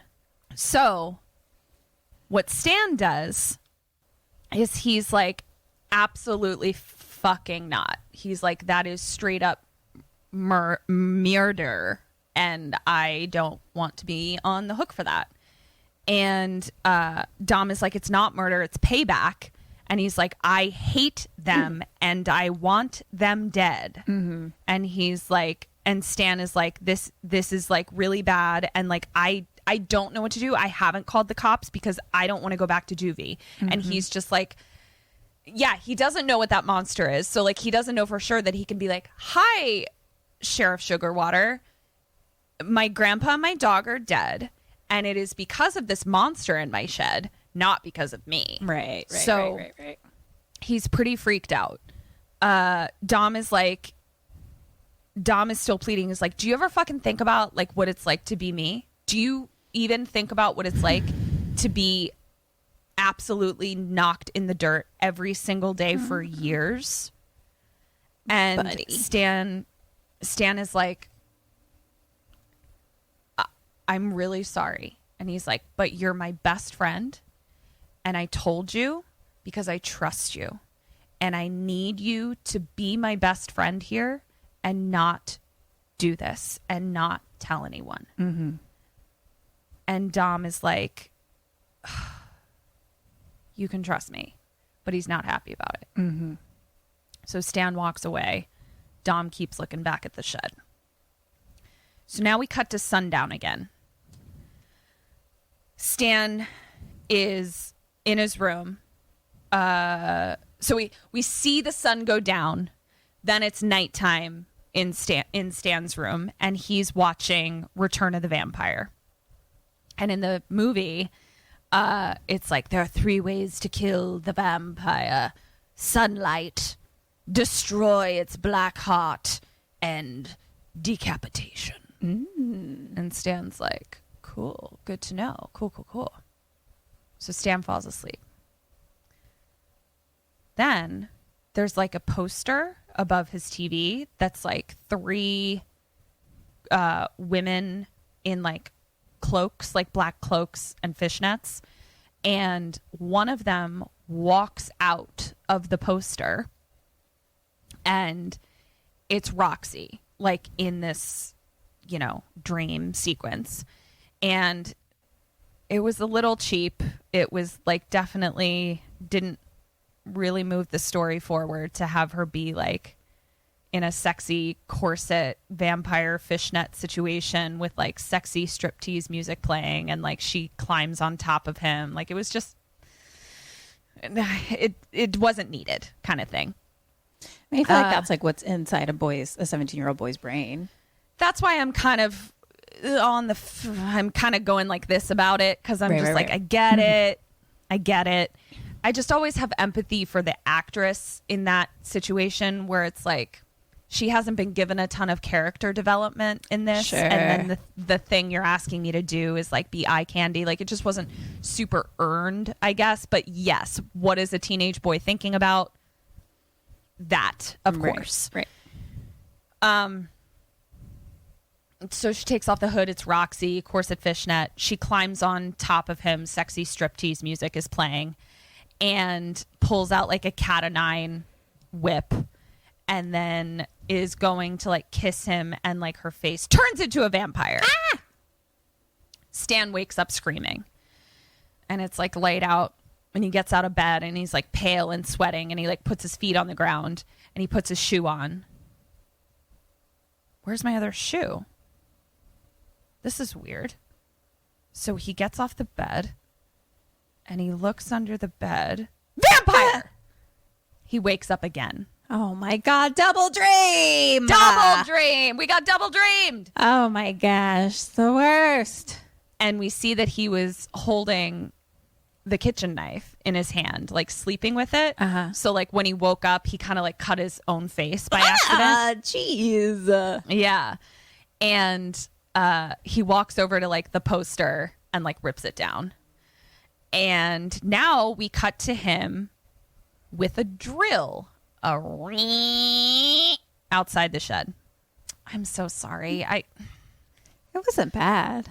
I know, but it's like when the standard is what the standard is, and I'm like coming in with a mediocre drill sound, it's just embarrassing. Sure. I'm sorry. It's okay. Okay. It's okay. It was a good try. Thank you. So we cut to drill outside the shed, and we cut to inside the shed, and like in the shadows, the vampire's like drinking its own blood. So he's hungry.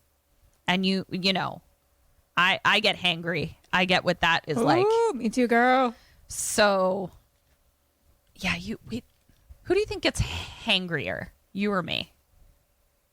I mean, I feel like me, but I don't know. It's probably just because I'm feeling it. I actually don't know that I've experienced your hangriness, to be honest. It doesn't happen often. I will say that. Like, I feel like there are some people where like their blood sugar drops and like their potential for hangriness could happen up to 3 times a day kind of thing. I'm definitely not like that. Yeah. But if I get to the point of hangry, like, I don't know. Do you have that symptom of hangriness where like actual flame comes out of your pupils and you burn and incinerate everyone around I've done you. it to you. I feel like Multiple many times. Yeah. Like I feel like I've been the hangry one out of the two of us in relation to each other. Yeah. Especially because like it's very obvious, you know what I mean? Like I'm just really fucking hungry. I don't know. I'm sorry, I'm being a bitch right now. Like I think that might be the difference, like the contrast of you and your hangry self, whereas like I'm sort of just like at a low hum bitchiness all the time. Right. Yeah. Like you have noticeable. flames. You have flames for lots of reasons, so it's not specific. Flames for my hangry flames are very specific and very dramatic. The switch, the contrast. The contrast. Yeah. I would agree. So so our vampire, he's hangry. He's a hangry Kim. Yeah. So then the vampire hears footsteps on the roof. Kim, what the fuck is Stan doing and what are you doing? I think that we're both going to try to drill holes into the roof so the sunlight goes in. Hand in hand. That's a double ding, bitch. Fucking finally. So he does do that. And the vampire kind of like keeps trying to hide in a corner. But he doesn't stab forever. Like he drills like 3 holes that are sort of, in my opinion, bullying. Like I'm like, if your goal is to get rid of this monster, get rid of the monster. Yeah. Put it out of its misery. Drill Don't just away. bully the monster. Like, what are you doing? So he drills like 3 holes and then he's just like, you're finished. This ends today. And I'm like, so end it. I'd have like a systematic like checkerboard of holes. Like it would be like literally Battleship. every inch. Like Yeah. bloop, bloop, bloop, bloop. Exactly. I'd fucking measure that shit out. I'd be up there with a fucking pencil and a ruler in my fucking mouth, like measuring it out. Yep. Math Kim to the rescue. But instead, Stan bullies the vampire, which is rude. Because honestly, the vampire is not the bad guy here. The vampire was bitten against his will and is just trying to fucking eat. So I'm not saying you don't have to kill it, but I don't know that his intent is malicious per se. I don't know. Maybe it's a tough vampire life too. I know. I'm just saying justice for vampires. It's hard for everybody out there these days, you know? Agreed. So cut to Stan back inside, not drilling forever. It was a good idea though. Too bad he It was a great fucking idea. Fucking didn't go full force. Yeah, exactly. All right. So he's back inside. Here's a knock at the front door. Hello, vampire? Hello? You can't come in. No. Yeah, we don't actually know if there's an invitational situation to these vampires, because even in the movie that he watched, there's no talk of wooden stakes versus anything else. It just says destroy the heart, Right. sunlight, and decapitation. So actually probably remember that. Cut to stand back aside, knock on the door. He goes to it and he sees like through the window of the door, but like she can't see right away. Like he sees, but she can't see that it's Sheriff Sugarwater. He opens it very slowly, but like doesn't, let her in. Mm-hmm. And she wants to know where his grandpa is. Oh, fuck. And Stanley is like, oh, he's out. And she's like, really? That's super weird because his car's in the driveway right there. And he's like, yeah, I don't know what to tell you. He's probably on one of his benders again. And yeah. And Sheriff Sugarwater is like, yeah, that checks out. So she's like, I had a couple questions to ask your grandfather, but since he's not here, I'll ask you. He's like, do you know the Baines? And Stanley is like, nope. And she's like, really? You don't know the Baines? And he's like, I don't. And she's like, because they're your neighbors, like right up the street, like your only neighbors. And he's like, I'm sorry. And she's like, okay, well, anyway, Joe Bain, your neighbor, went outside in the middle of the night a couple nights ago because something has been killing his rabbits. And he heard a commotion outside, so he went out with a shotgun. And his wife said he never came back. And Oh shit. yeah. And so Stanley is like, I don't know what to tell you. And Sheriff Sugarwater says, didn't your grandpa have a dust up with Joe Bain a couple months ago? And he's like, I really don't know anything about that. And she's like, okay, well, here's a picture of him. And Sheriff Sugarwater shows him a picture of Joe Bain, and he recognizes it. Like, you can see that he recognizes it. Oh no. So question 8, what do you do and what does Stanley do?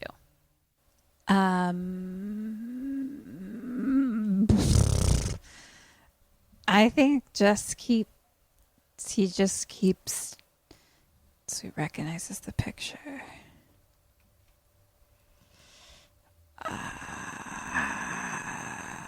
I think, oh man, God damn it. It's terrible.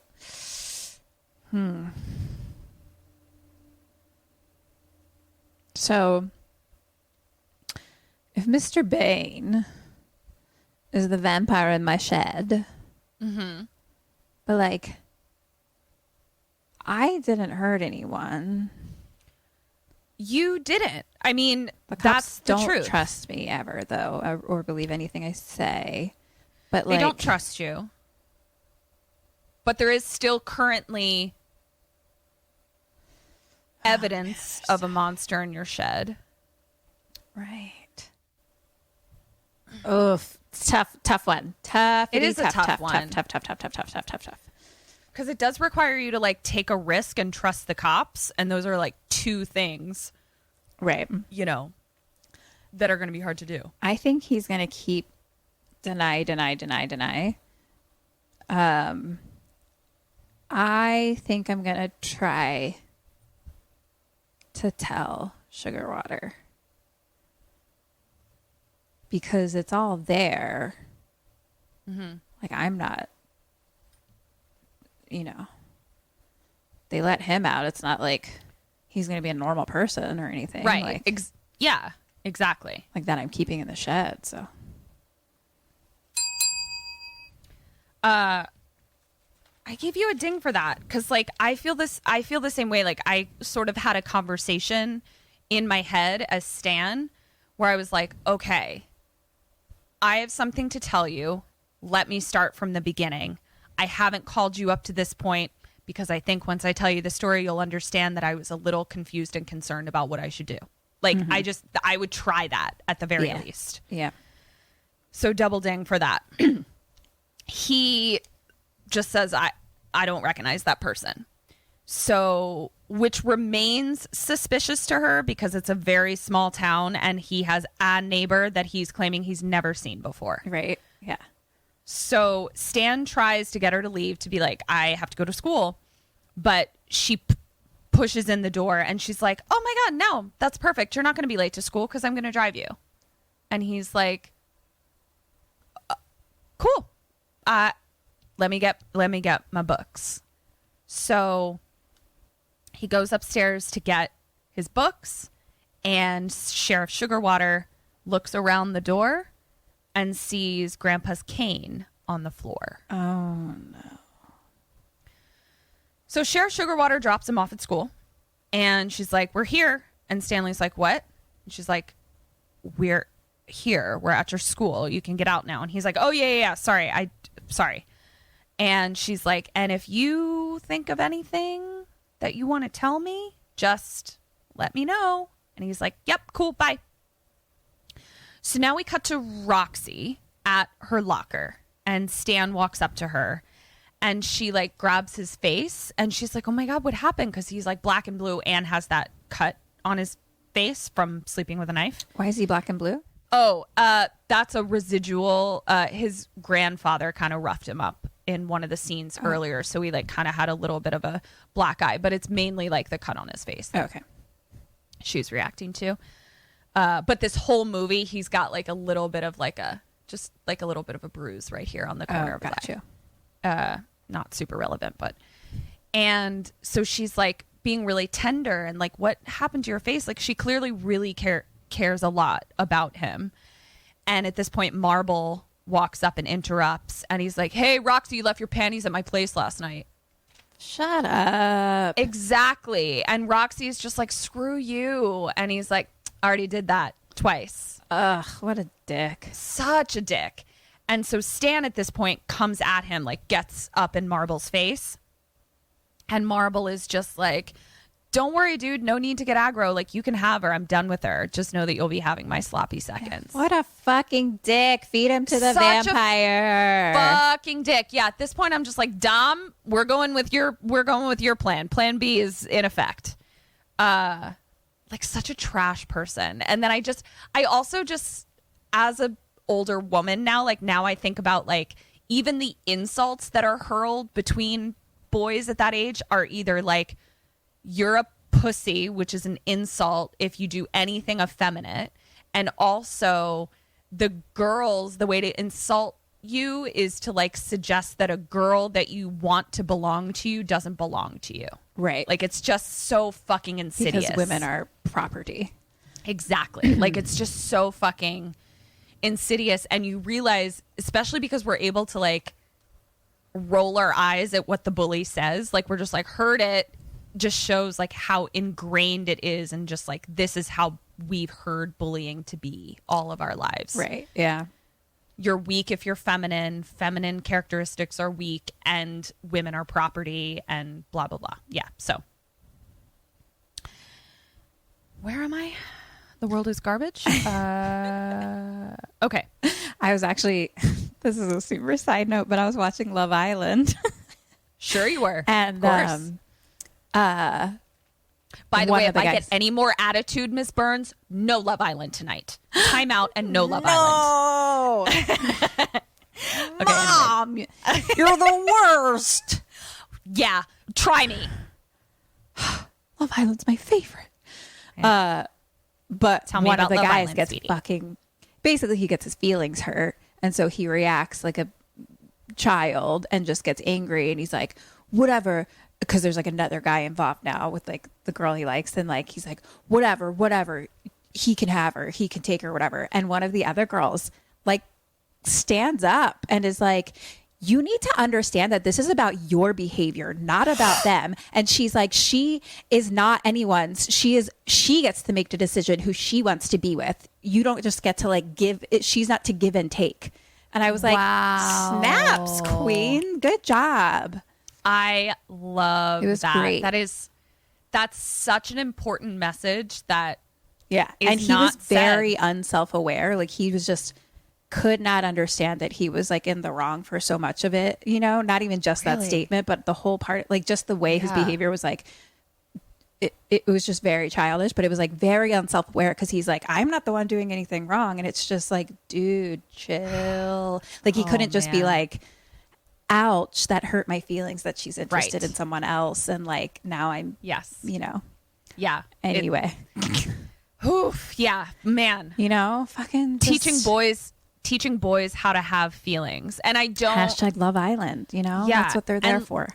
and I don't say that as like, boys, you need to learn how to have feelings. You do, but also know that like it's not your fault because you were told that your feelings were unacceptable Right, by of course, society.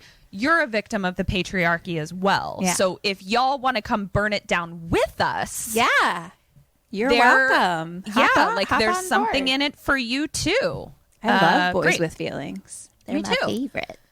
So sloppy seconds. This is too much for Stan. So he marches straight up to Marble, sucker punches him in the face. Marble falls to the ground, and Stan just keeps hitting him forever. Oh, yeah. And like fucks him up. Like I thought he was dead got because some- when the principal, he's got some stuff to work got out. some built up feelings in there. Yeah. So when the principal pulls Stanley off Marble, I thought Marble was dead because he literally like chokes a bunch of blood up. like from his mouth. But the principal breaks it up, pins Stanley up against the locker, and he's like, don't think I haven't noticed your behavioral changes. And he's like, that's why we called a meeting with your grandfather, but we couldn't get a hold of him. Oh, no. So I just sent Sheriff Sugarwater to your house to go get him. Oh, fuck. So Sheriff Sugarwater is on the way to your house. Kim, what do you do and what does Stan do? No. Please don't. Sheriff Sugarwater? Fuck. Well, Grandpa's not there. Okay. Damn, that sucks. My brother got expelled for breaking someone's nose in high school. Really? Yeah. I mean, I guess you have to. Someone's nose was broken, but why did your brother break that guy's nose? Who fucking knows? Honestly, don't know. Yeah. Okay. Can I ask a stupid question? Sure. So your brother went to public school. Yeah. What happens when you get expelled from public school? Because it's the law that you have to go to school. So like what do you do? What do you do then? I think he dropped out. But like, I guess I don't really get dropping out either. Like, don't you have to be like dodging cops all the time? Like if you're a child that's not in school, like you have to go to school. And also if you don't drop out, where do they expect you to go if you're expelled from public school? Do you see what I'm saying? That particular public school had like it was called Northeast High, and then there was Northeast Prep. And like, that's where a lot of people went who got kicked out and shit like that. Like that was for like, that was like the side school for like. So they have a side school for kids that are expelled. And then even when I moved to Maryland, they had like a specific program within the school. Okay. I forget what that was called, but like, so there was like 20 people that were in this little program that kind of went to their own, they were like in the same high school, but they kind of went to their own classes a little bit because they were like in trouble. Okay. Which mainly I remember that because I was like, oh, those are the boys for me to talk to now that I moved from Philly. And I was like, hey boys, all the troublemakers. Yeah, but I'm pretty sure my brother just dropped out. I don't know. I think he just, as far as I know, he's my oldest one. So like I was a little younger, so I'm not really sure. But I don't think he finished. I just never really thought about that before because like obviously if you get expelled from a private school, you go to public school. Oh. That's, you know. That's what it is. Yeah. Or you try to get into another private school that accepts all the kids that have gotten expelled from the other private schools, and that school is called Boys Latin. I dated someone who went to Boys Latin. Sure you did. That checks out. Yeah, I mean in Philly there's a lot of public schools. Like you know, it wasn't just like you could go to a different one, I guess. Right. But okay. Yeah. I think he was just like, I'm out. Bye. As far as I recall, but again, I'm not totally sure. Yeah. Stop trying to dodge the question. What do you do? Ah, fuck. Sheriff Sugarwater's on the way to your house. Drop out of school. Bye. Sheriff Sugarwater's on the way to my house. I guess I'm gonna.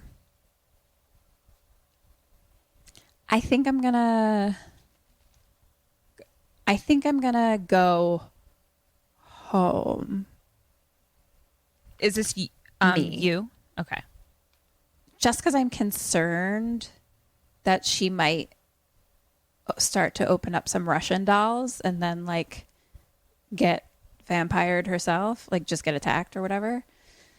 And I feel like I can control the situation more like being there.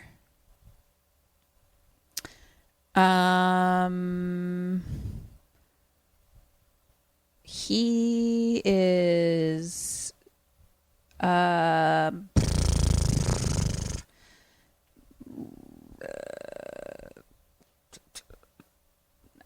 don't know. What are my options? What's my multiple choice options?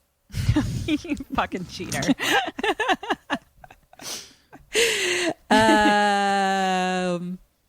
I don't think he does that. 108 goddamn episodes, and now she's like has to have multiple choices. I'm gonna give you a multiple choice next time I do this, by the way. Here for it. I mean, I guess God damn it. I guess so like the principal Has let him down off the locker. Like the principal is not restraining him any longer. And they're all kind of like dealing with Marble now, who's like kind of concussed and choking on his own blood. Sure.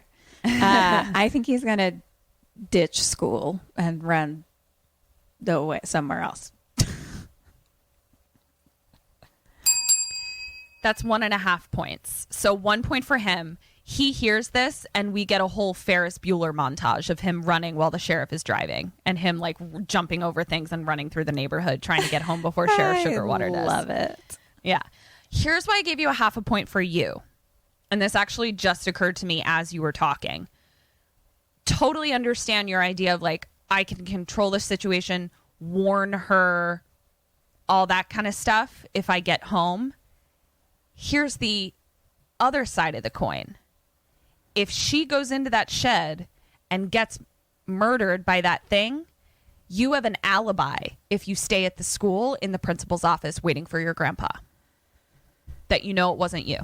And then they go investigate and they go, well, who killed all these people? Couldn't have been him. He was in the principal's office waiting at the school. So that's why I give you a 0.5 point for that. Interesting. Yeah. So, because his whole thing is that he's like, who's going to believe me that I didn't murder my grandpa and my dog and whatever the fuck, and what is this monster and blah, blah, blah. So, right. Yeah. But I guess that's dependent upon her currently getting murdered pretty much. Right. I don't think it's like, I think that there was a way to get out of this. I think his 17-year-old brain couldn't see it. Like, I think that there was a way to call for help. Yeah. Before this moment, probably. But yeah. So, Stan bolts Ferris Bueller. And when Sheriff Sugarwater gets to the door, she, like, is knocking on the door calling for Grandpa. We also see simultaneously that Marble has pushed everyone off of him, and he's like, get the fuck off me. And he's, like, concussed and just, like, blah, blah, blah. But he's like, I'm going after Stan. Right, of course. And I'm like, Principal, this is when you should probably intervene. Right. Deal with this, possibly. But he's like, well, see you later, concussed, bleeding student of mine. Bye. Yeah. Who says he's off to kill another student of mine? What could I possibly do? Right. So Sheriff Sugarwater is at the door, calls for Grandpa, no answer. Then she hears a rattling out back. Oh, no, I'm concerned. And sees Grandpa's car still there. Right. And then Stan is still running. Eric really appreciated that, like, Stan is fucking winded running through the neighborhood, because he was like, that always bothered me about Ferris Bueller. Like, he's just, like, not winded. Like, he ran so fucking fast and for so long. And I was like, that's very true.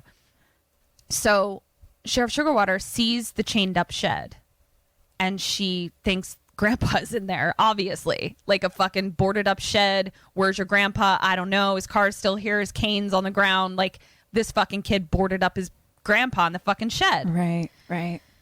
So she approaches slowly, and she tells Grandpa, she's like, Ellis, Grandpa's name, stand back.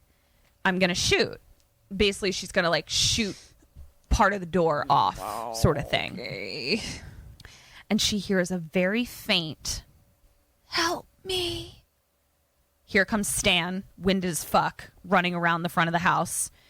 And he sees Sheriff Sugarwater start pulling boards off the shed. No! And Stan comes up and is like, don't. And she turns around with her gun drawn, and she's like, get down. And Stan is like, okay, I will get down. No problem. Hands are up. I'm just asking you to stop taking boards off the shed. And she's obviously like, no. She's like, you have your grandpa chained up there. And he's like, it's not my grandpa. It's Bane. He's in there. He's a monster. And she's super pissed, won't listen to him. So she's pointing her gun at Stan. She gets some boards off. And then she opens the door to the shed. And she's like, come on out, Ellis. Monster grabs her, bites her on the neck, blood spurting everywhere. She goes to shoot the monster. He lifts her arm up in the air. So she shoots into the air and then just takes her arm off and puts it to the side. Sure. Yep. So get that out of the way. Let me just get that over there. Over here. Thank you. Pulls her into the shed, shuts the door. So Stan is like, well, fuck. Then we hear beep, beep. It's Marble. Marble comes around and he just is like, Stan, I'm going to fucking beat the shit out of you and I'm going to take my time, you piece of shit. So he starts hitting him and Stan is still like, dude, cool. Beat me up later. Let's just get out of here, though, because there's a fucking monster. And, of course, Marble is like, no, puts on some brass knuckles, does that thing that asshole bullies always do, where they, like, get a lot of adrenaline, and then they're like, woo! And I'm just like, Stupid. It's so stupid. So he does that because he's a bully. And, Stan isn't fighting back and he's like, can you just beat me up after I board the shed back up? Like, honestly. Right. And Marble is like, no. And then we hear a gunshot and we turn around. Dom has taken the gun out of Sheriff Sugarwater's detached arm and he is pointing it at Marble. And Marble is like, fuck you, Dom. You don't have the balls to shoot me. And Dom fires like right at Marble's feet. And Marble is like, okay. And just gets on the ground, hands up, kneeling, just like begging for his life. And Stan is like trying to stop Dom. And Dom just points the gun at Stan, like is just like screaming. Like both of them have their hands up and Dom has fucking had it. So now he's screaming and firing. And Marble is kneeling and crying. And Dom is like, who's the pussy now, bitch? And Marble is like, me. I am the pussy. I am the biggest pussy. You are the biggest non-pussy. I really fucked up. You're right. And Dom is like, get in the shed. And Stan is like, oh, shit. Don't fucking do this. And Dom is like, he's like, don't tell me what to do or like, I'll shoot you. And so as Marble is walking towards the shed, he sees Sheriff Sugarwater's arm and he's like, what the fuck is in this shed? Like, what is happening? Where is Sheriff Sugarwater's body? In the shed. Okay. So basically is the vampire door open, or there's a hole. No, the vampire shut the door behind him. Like basically like grabbed Sheriff Sugarwater when she opened the door. Yeah. So the door can be opened. Okay. Because she took all those fucking boards off. Yeah. Okay. So Marble is like, what the fuck is in that shed? And he's like, Dom, I'm begging you. And Dom is like, beg better. And he's like, okay, everything I did to you was fucked up. Everything with Roxy and Stan, and I fucked up and it's all on me. And Dom goes, I forgive you. Now get in the fucking shed. Marble gets in, closes the door. Stan is like, what the fuck did you do? And then we hear a scream. And they both turn. And as they both turn towards the shed, Dom hits Stan in the head with the butt of the gun. Oh, shit. Cut to Stan waking up outside of the shed with Roxy over him. And Stan is like, where's Dom? And he looks at the shed. The shed door is just open. And he's like trying to come to. And he's like, Roxy, like, did you see anyone come out of this shed? And she's like, what are you talking? Like, we're alone. What happened to you? Like, I'm trying to figure it out. And Stan is like, you didn't see anyone come out? And then Roxy's like, no, who are you looking for? And then she sees the arm. and starts screaming. And Stan is like, stay there, stay there. So he grabs a big stick, props open the door. Is it still daytime? Mm-hmm, it's still daytime. Okay. Props open the door, steps in, kind of grabs like a piece of wood and like breaks it over his knee so it's a pointy now. He's slowly walking towards the back of the shed. He sees the brass knuckles on the ground, picks them up, puts them on, and he calls for Marble. And he's like, Marble? And Marble walks out of the shadows. He's like, come on out, man. And then Marble falls to the ground. He was being puppeted by someone in the shadows. And Stan says, come on out, Bane. It's Vampire Dahmer that charges him. Oh, shit. And he is like fucking loving being a vampire, like that kind of scary thing where he's like, I'm into this whole vibe. And he's just like, and his voice is different. Like he's like, I wish you could see the look on your face right now. Oh, shit. And Stan is like, where's Bane? And he's like, he's gone, but he's coming back for you. I always thought you were the strong one, but I'm the strong one now. And he's like walking towards Stanley. So he kind of like comes into the light a little bit so that Roxy, who's outside, can now see Dom's face that just looks fuckity fucked. And so she starts screaming and Stan is like, run. And at that point, Dahmer attacks Stan. Stan stabs him in the gut. And Dahmer falls to the ground with his hand kind of in like a light patch, and it starts sizzling and falls down dead with his eyes open. So Stan shuts him in the shed, hugs Roxy. Roxy's like, what the hell's going on? And she's like, what happened to Dahmer? Dahmer comes charging out of the shed, and he's like crawling because he's like stabbed in the gut, and he's sizzling because it's still fucking daylight out, and he's just crying, and he's like, I'm sorry, I'm sorry. So Stan runs to the clothesline behind him and quickly covers him with a sheet because of the sun, and then Dahmer kind of like passes out, sort of. And so if you remember, like he specifically stabbed him in the gut, Right. not in the That's why I heart. was surprised that he was questionably dead. Yeah. I was like, well, that didn't kill him.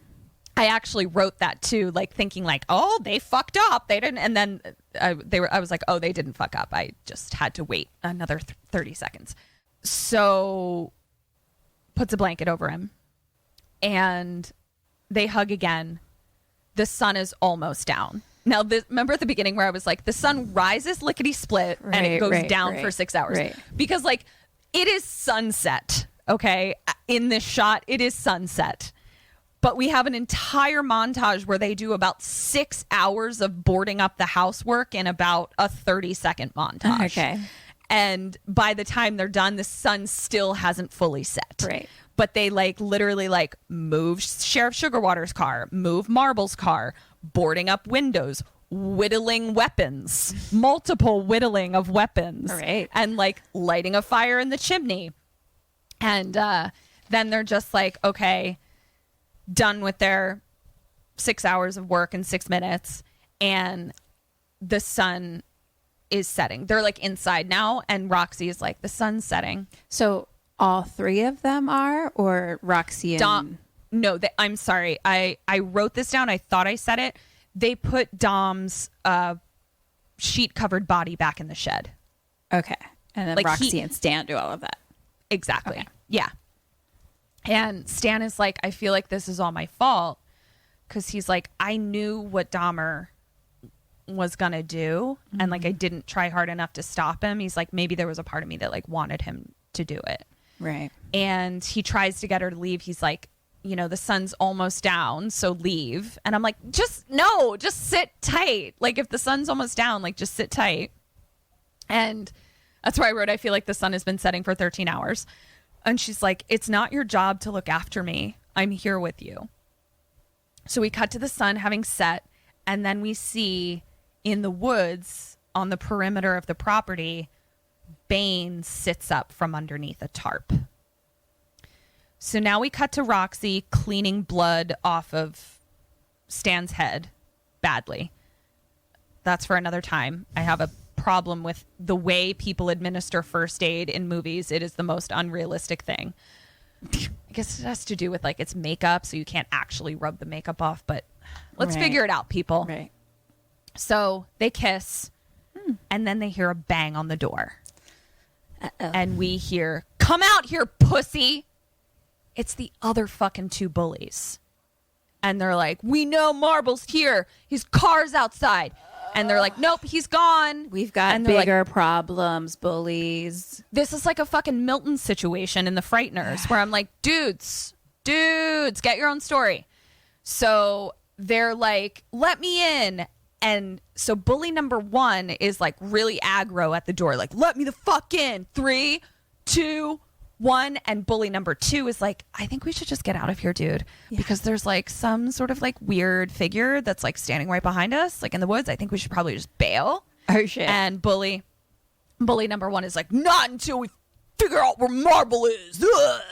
And bully number 2 is like, you know what? I'm just going to go peace. But before he can do that, he is lifted up onto the roof by something and just, "It's raining blood. Hallelujah. It's raining blood."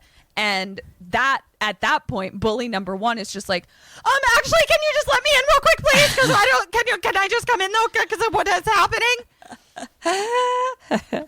And so they let him in, and they're like, "Okay, but get your fucking shit together because we're doing a thing here and you're messing up our vibe."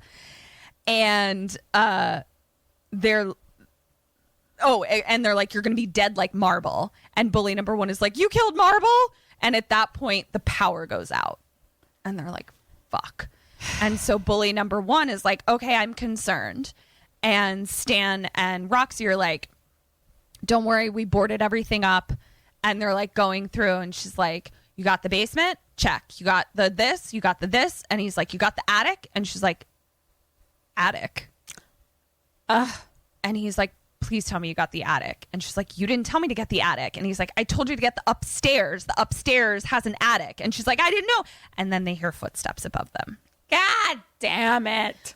So Stan and Roxy are like, "Okay, let's go upstairs," bully number 1. And they hand him a weapon. They hand him an axe, I think. So Roxy's got a knife.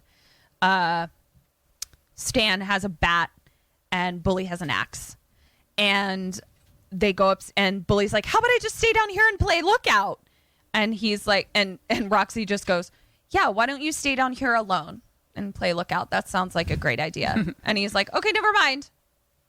So they get up to the top of the stairs, and they don't see anything, but they see that the 3 doors that are upstairs are all shut. And so is the attic door. So basically they don't know where he is. Right. So question number 10, how are you going to strategize this situation, and how do they strategize this situation? I mean, My clue for you is this really annoyed me. I mean, do they fucking split up? That's what I'm going to guess that they do. Like they each take a door. Idiots. Didn't we just discuss not being alone? Yeah. I'm not going to split up. Never split up. Never. We're going to fucking SWAT team this shit. Where we all together clear one room, clear another room. Yes. Together. Clear a room at a time. Yes. Yeah. So Stan is like, "Each of us take a door." And I was like, oh, for fucks.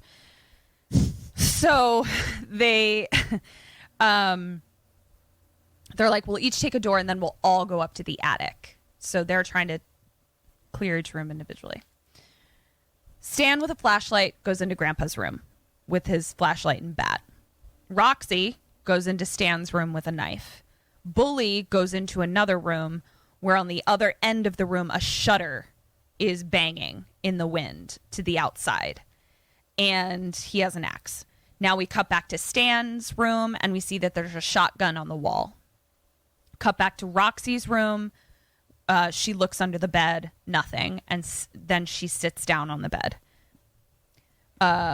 Bully moving towards the banging shutter, terrified.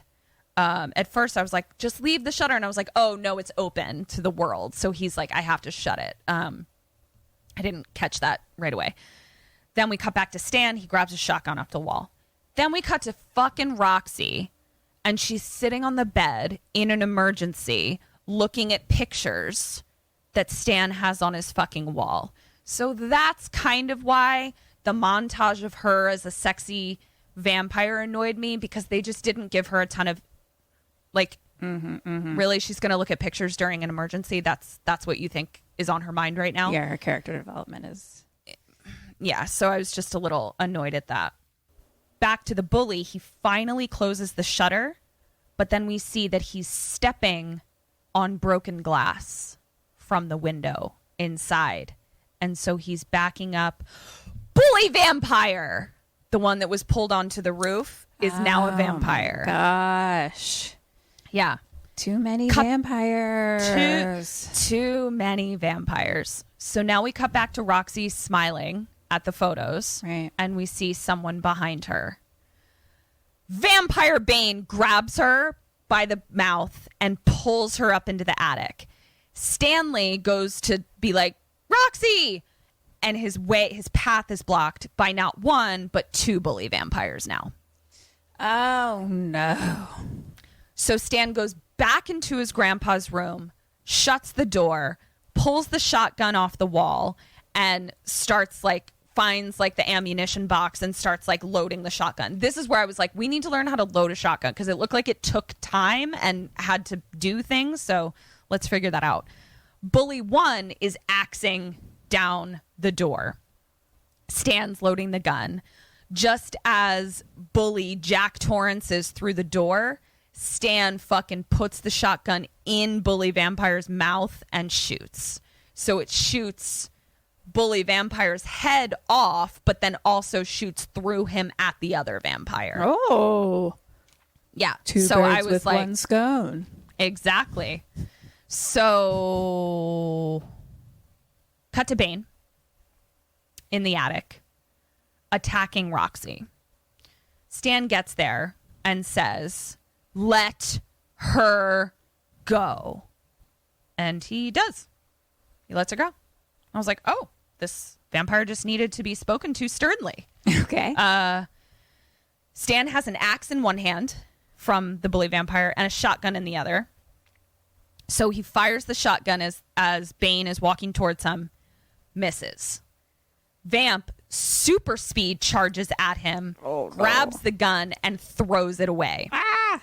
So Stan takes the axe and axes him, but in the shoulder. Right. And so he's just Vampire Bane is just what up, bitch? Yeah. Vamp then lifts Stan up by his neck. Uh-oh. And Stan says, I'm gonna kill you.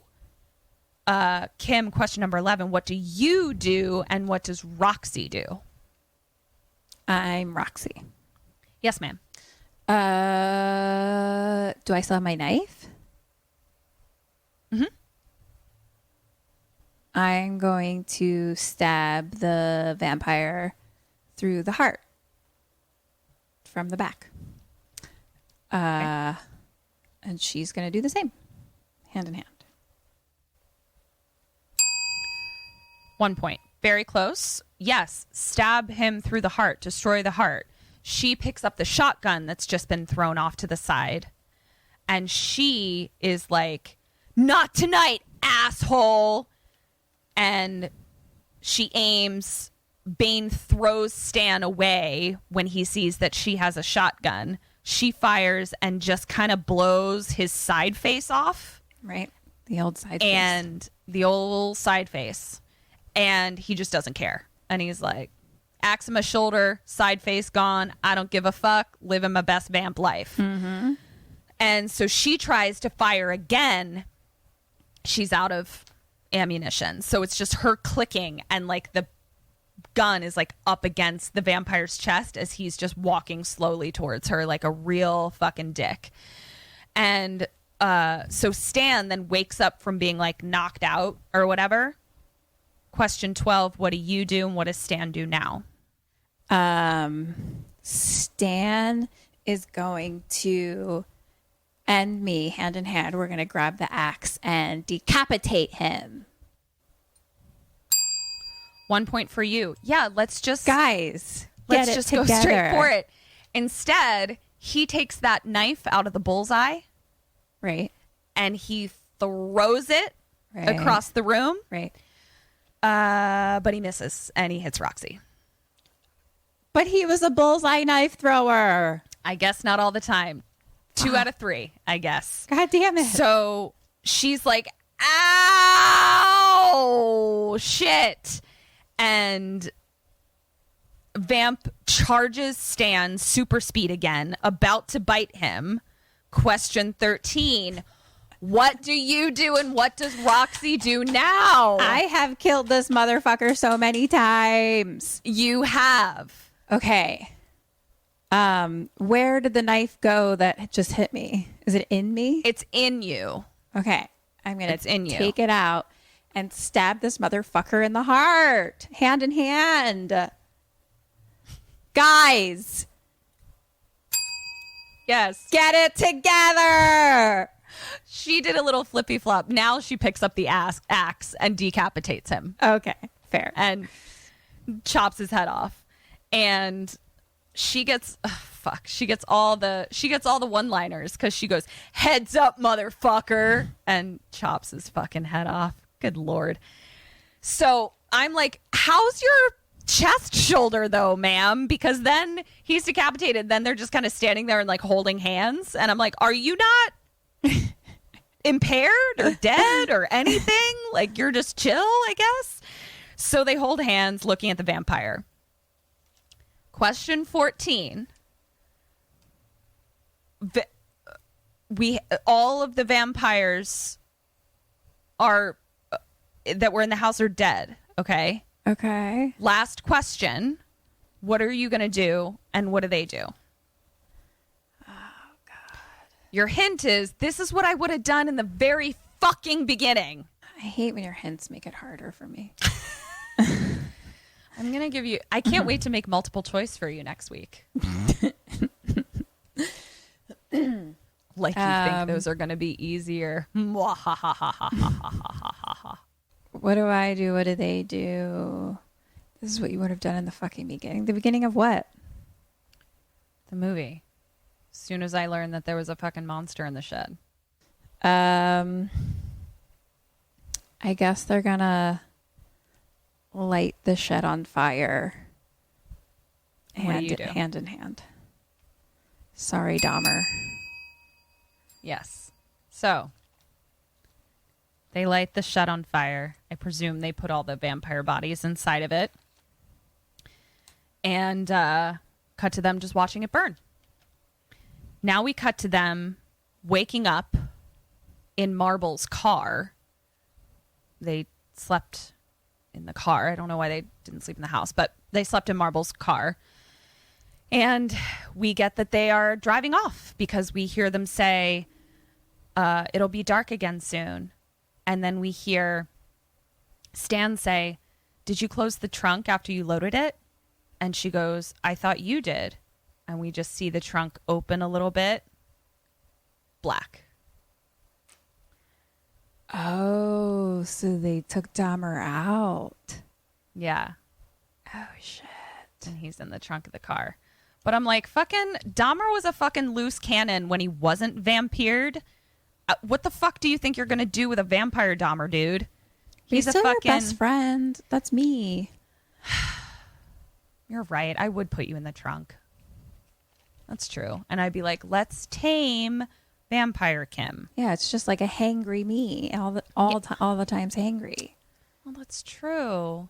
What are you gonna light me on fire? God, you're a bitch. No, I'm not. I'm definitely not. I'm just going to be like, Kim, eat that person I don't like. And you'll be like, say no more. Yeah.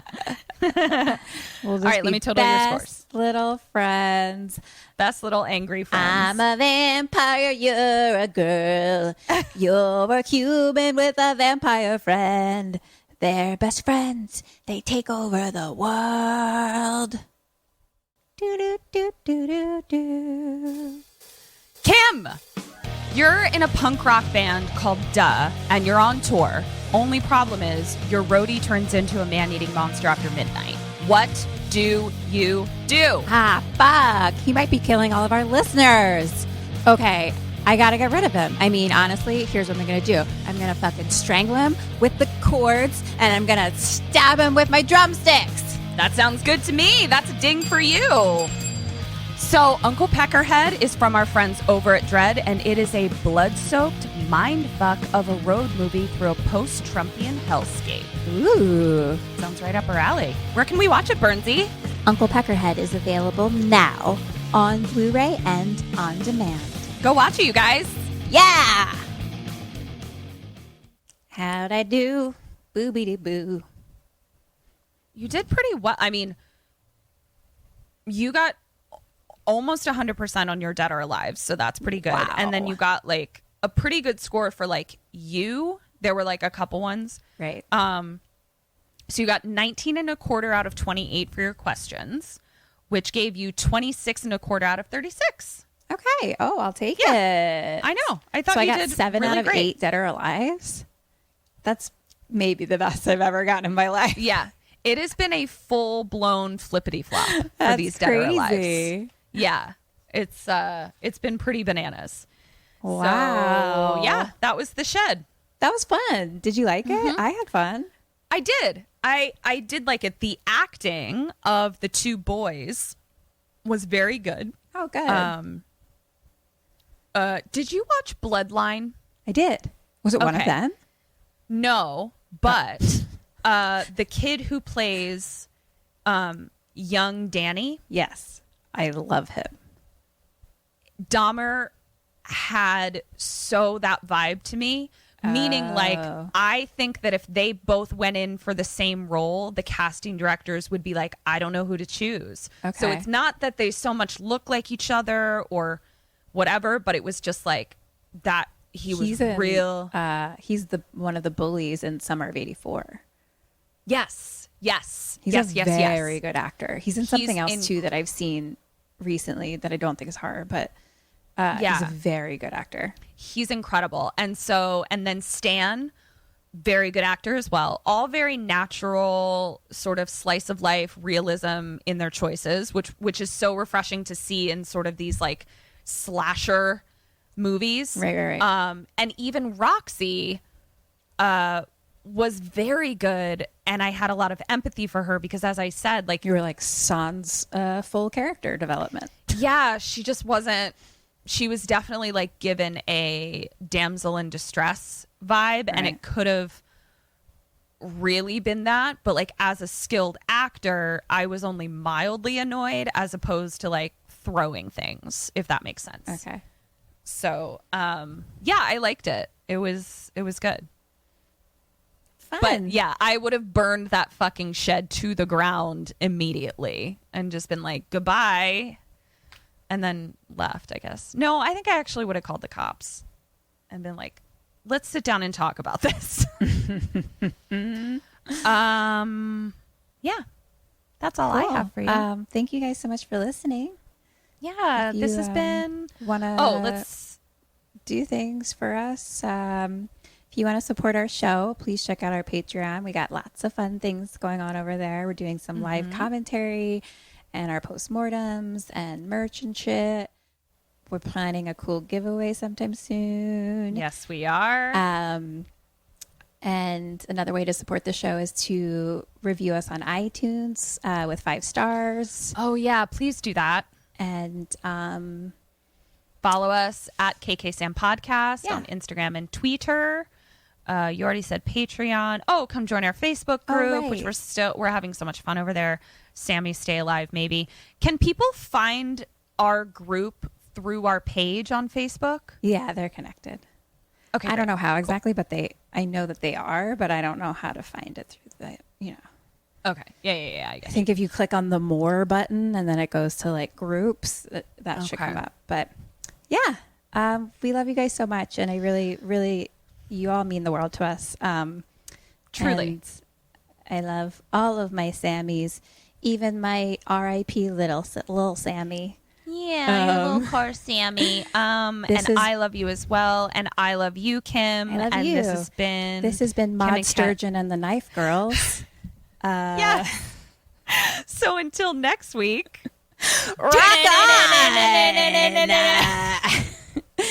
And stay alive. Bye. Bye.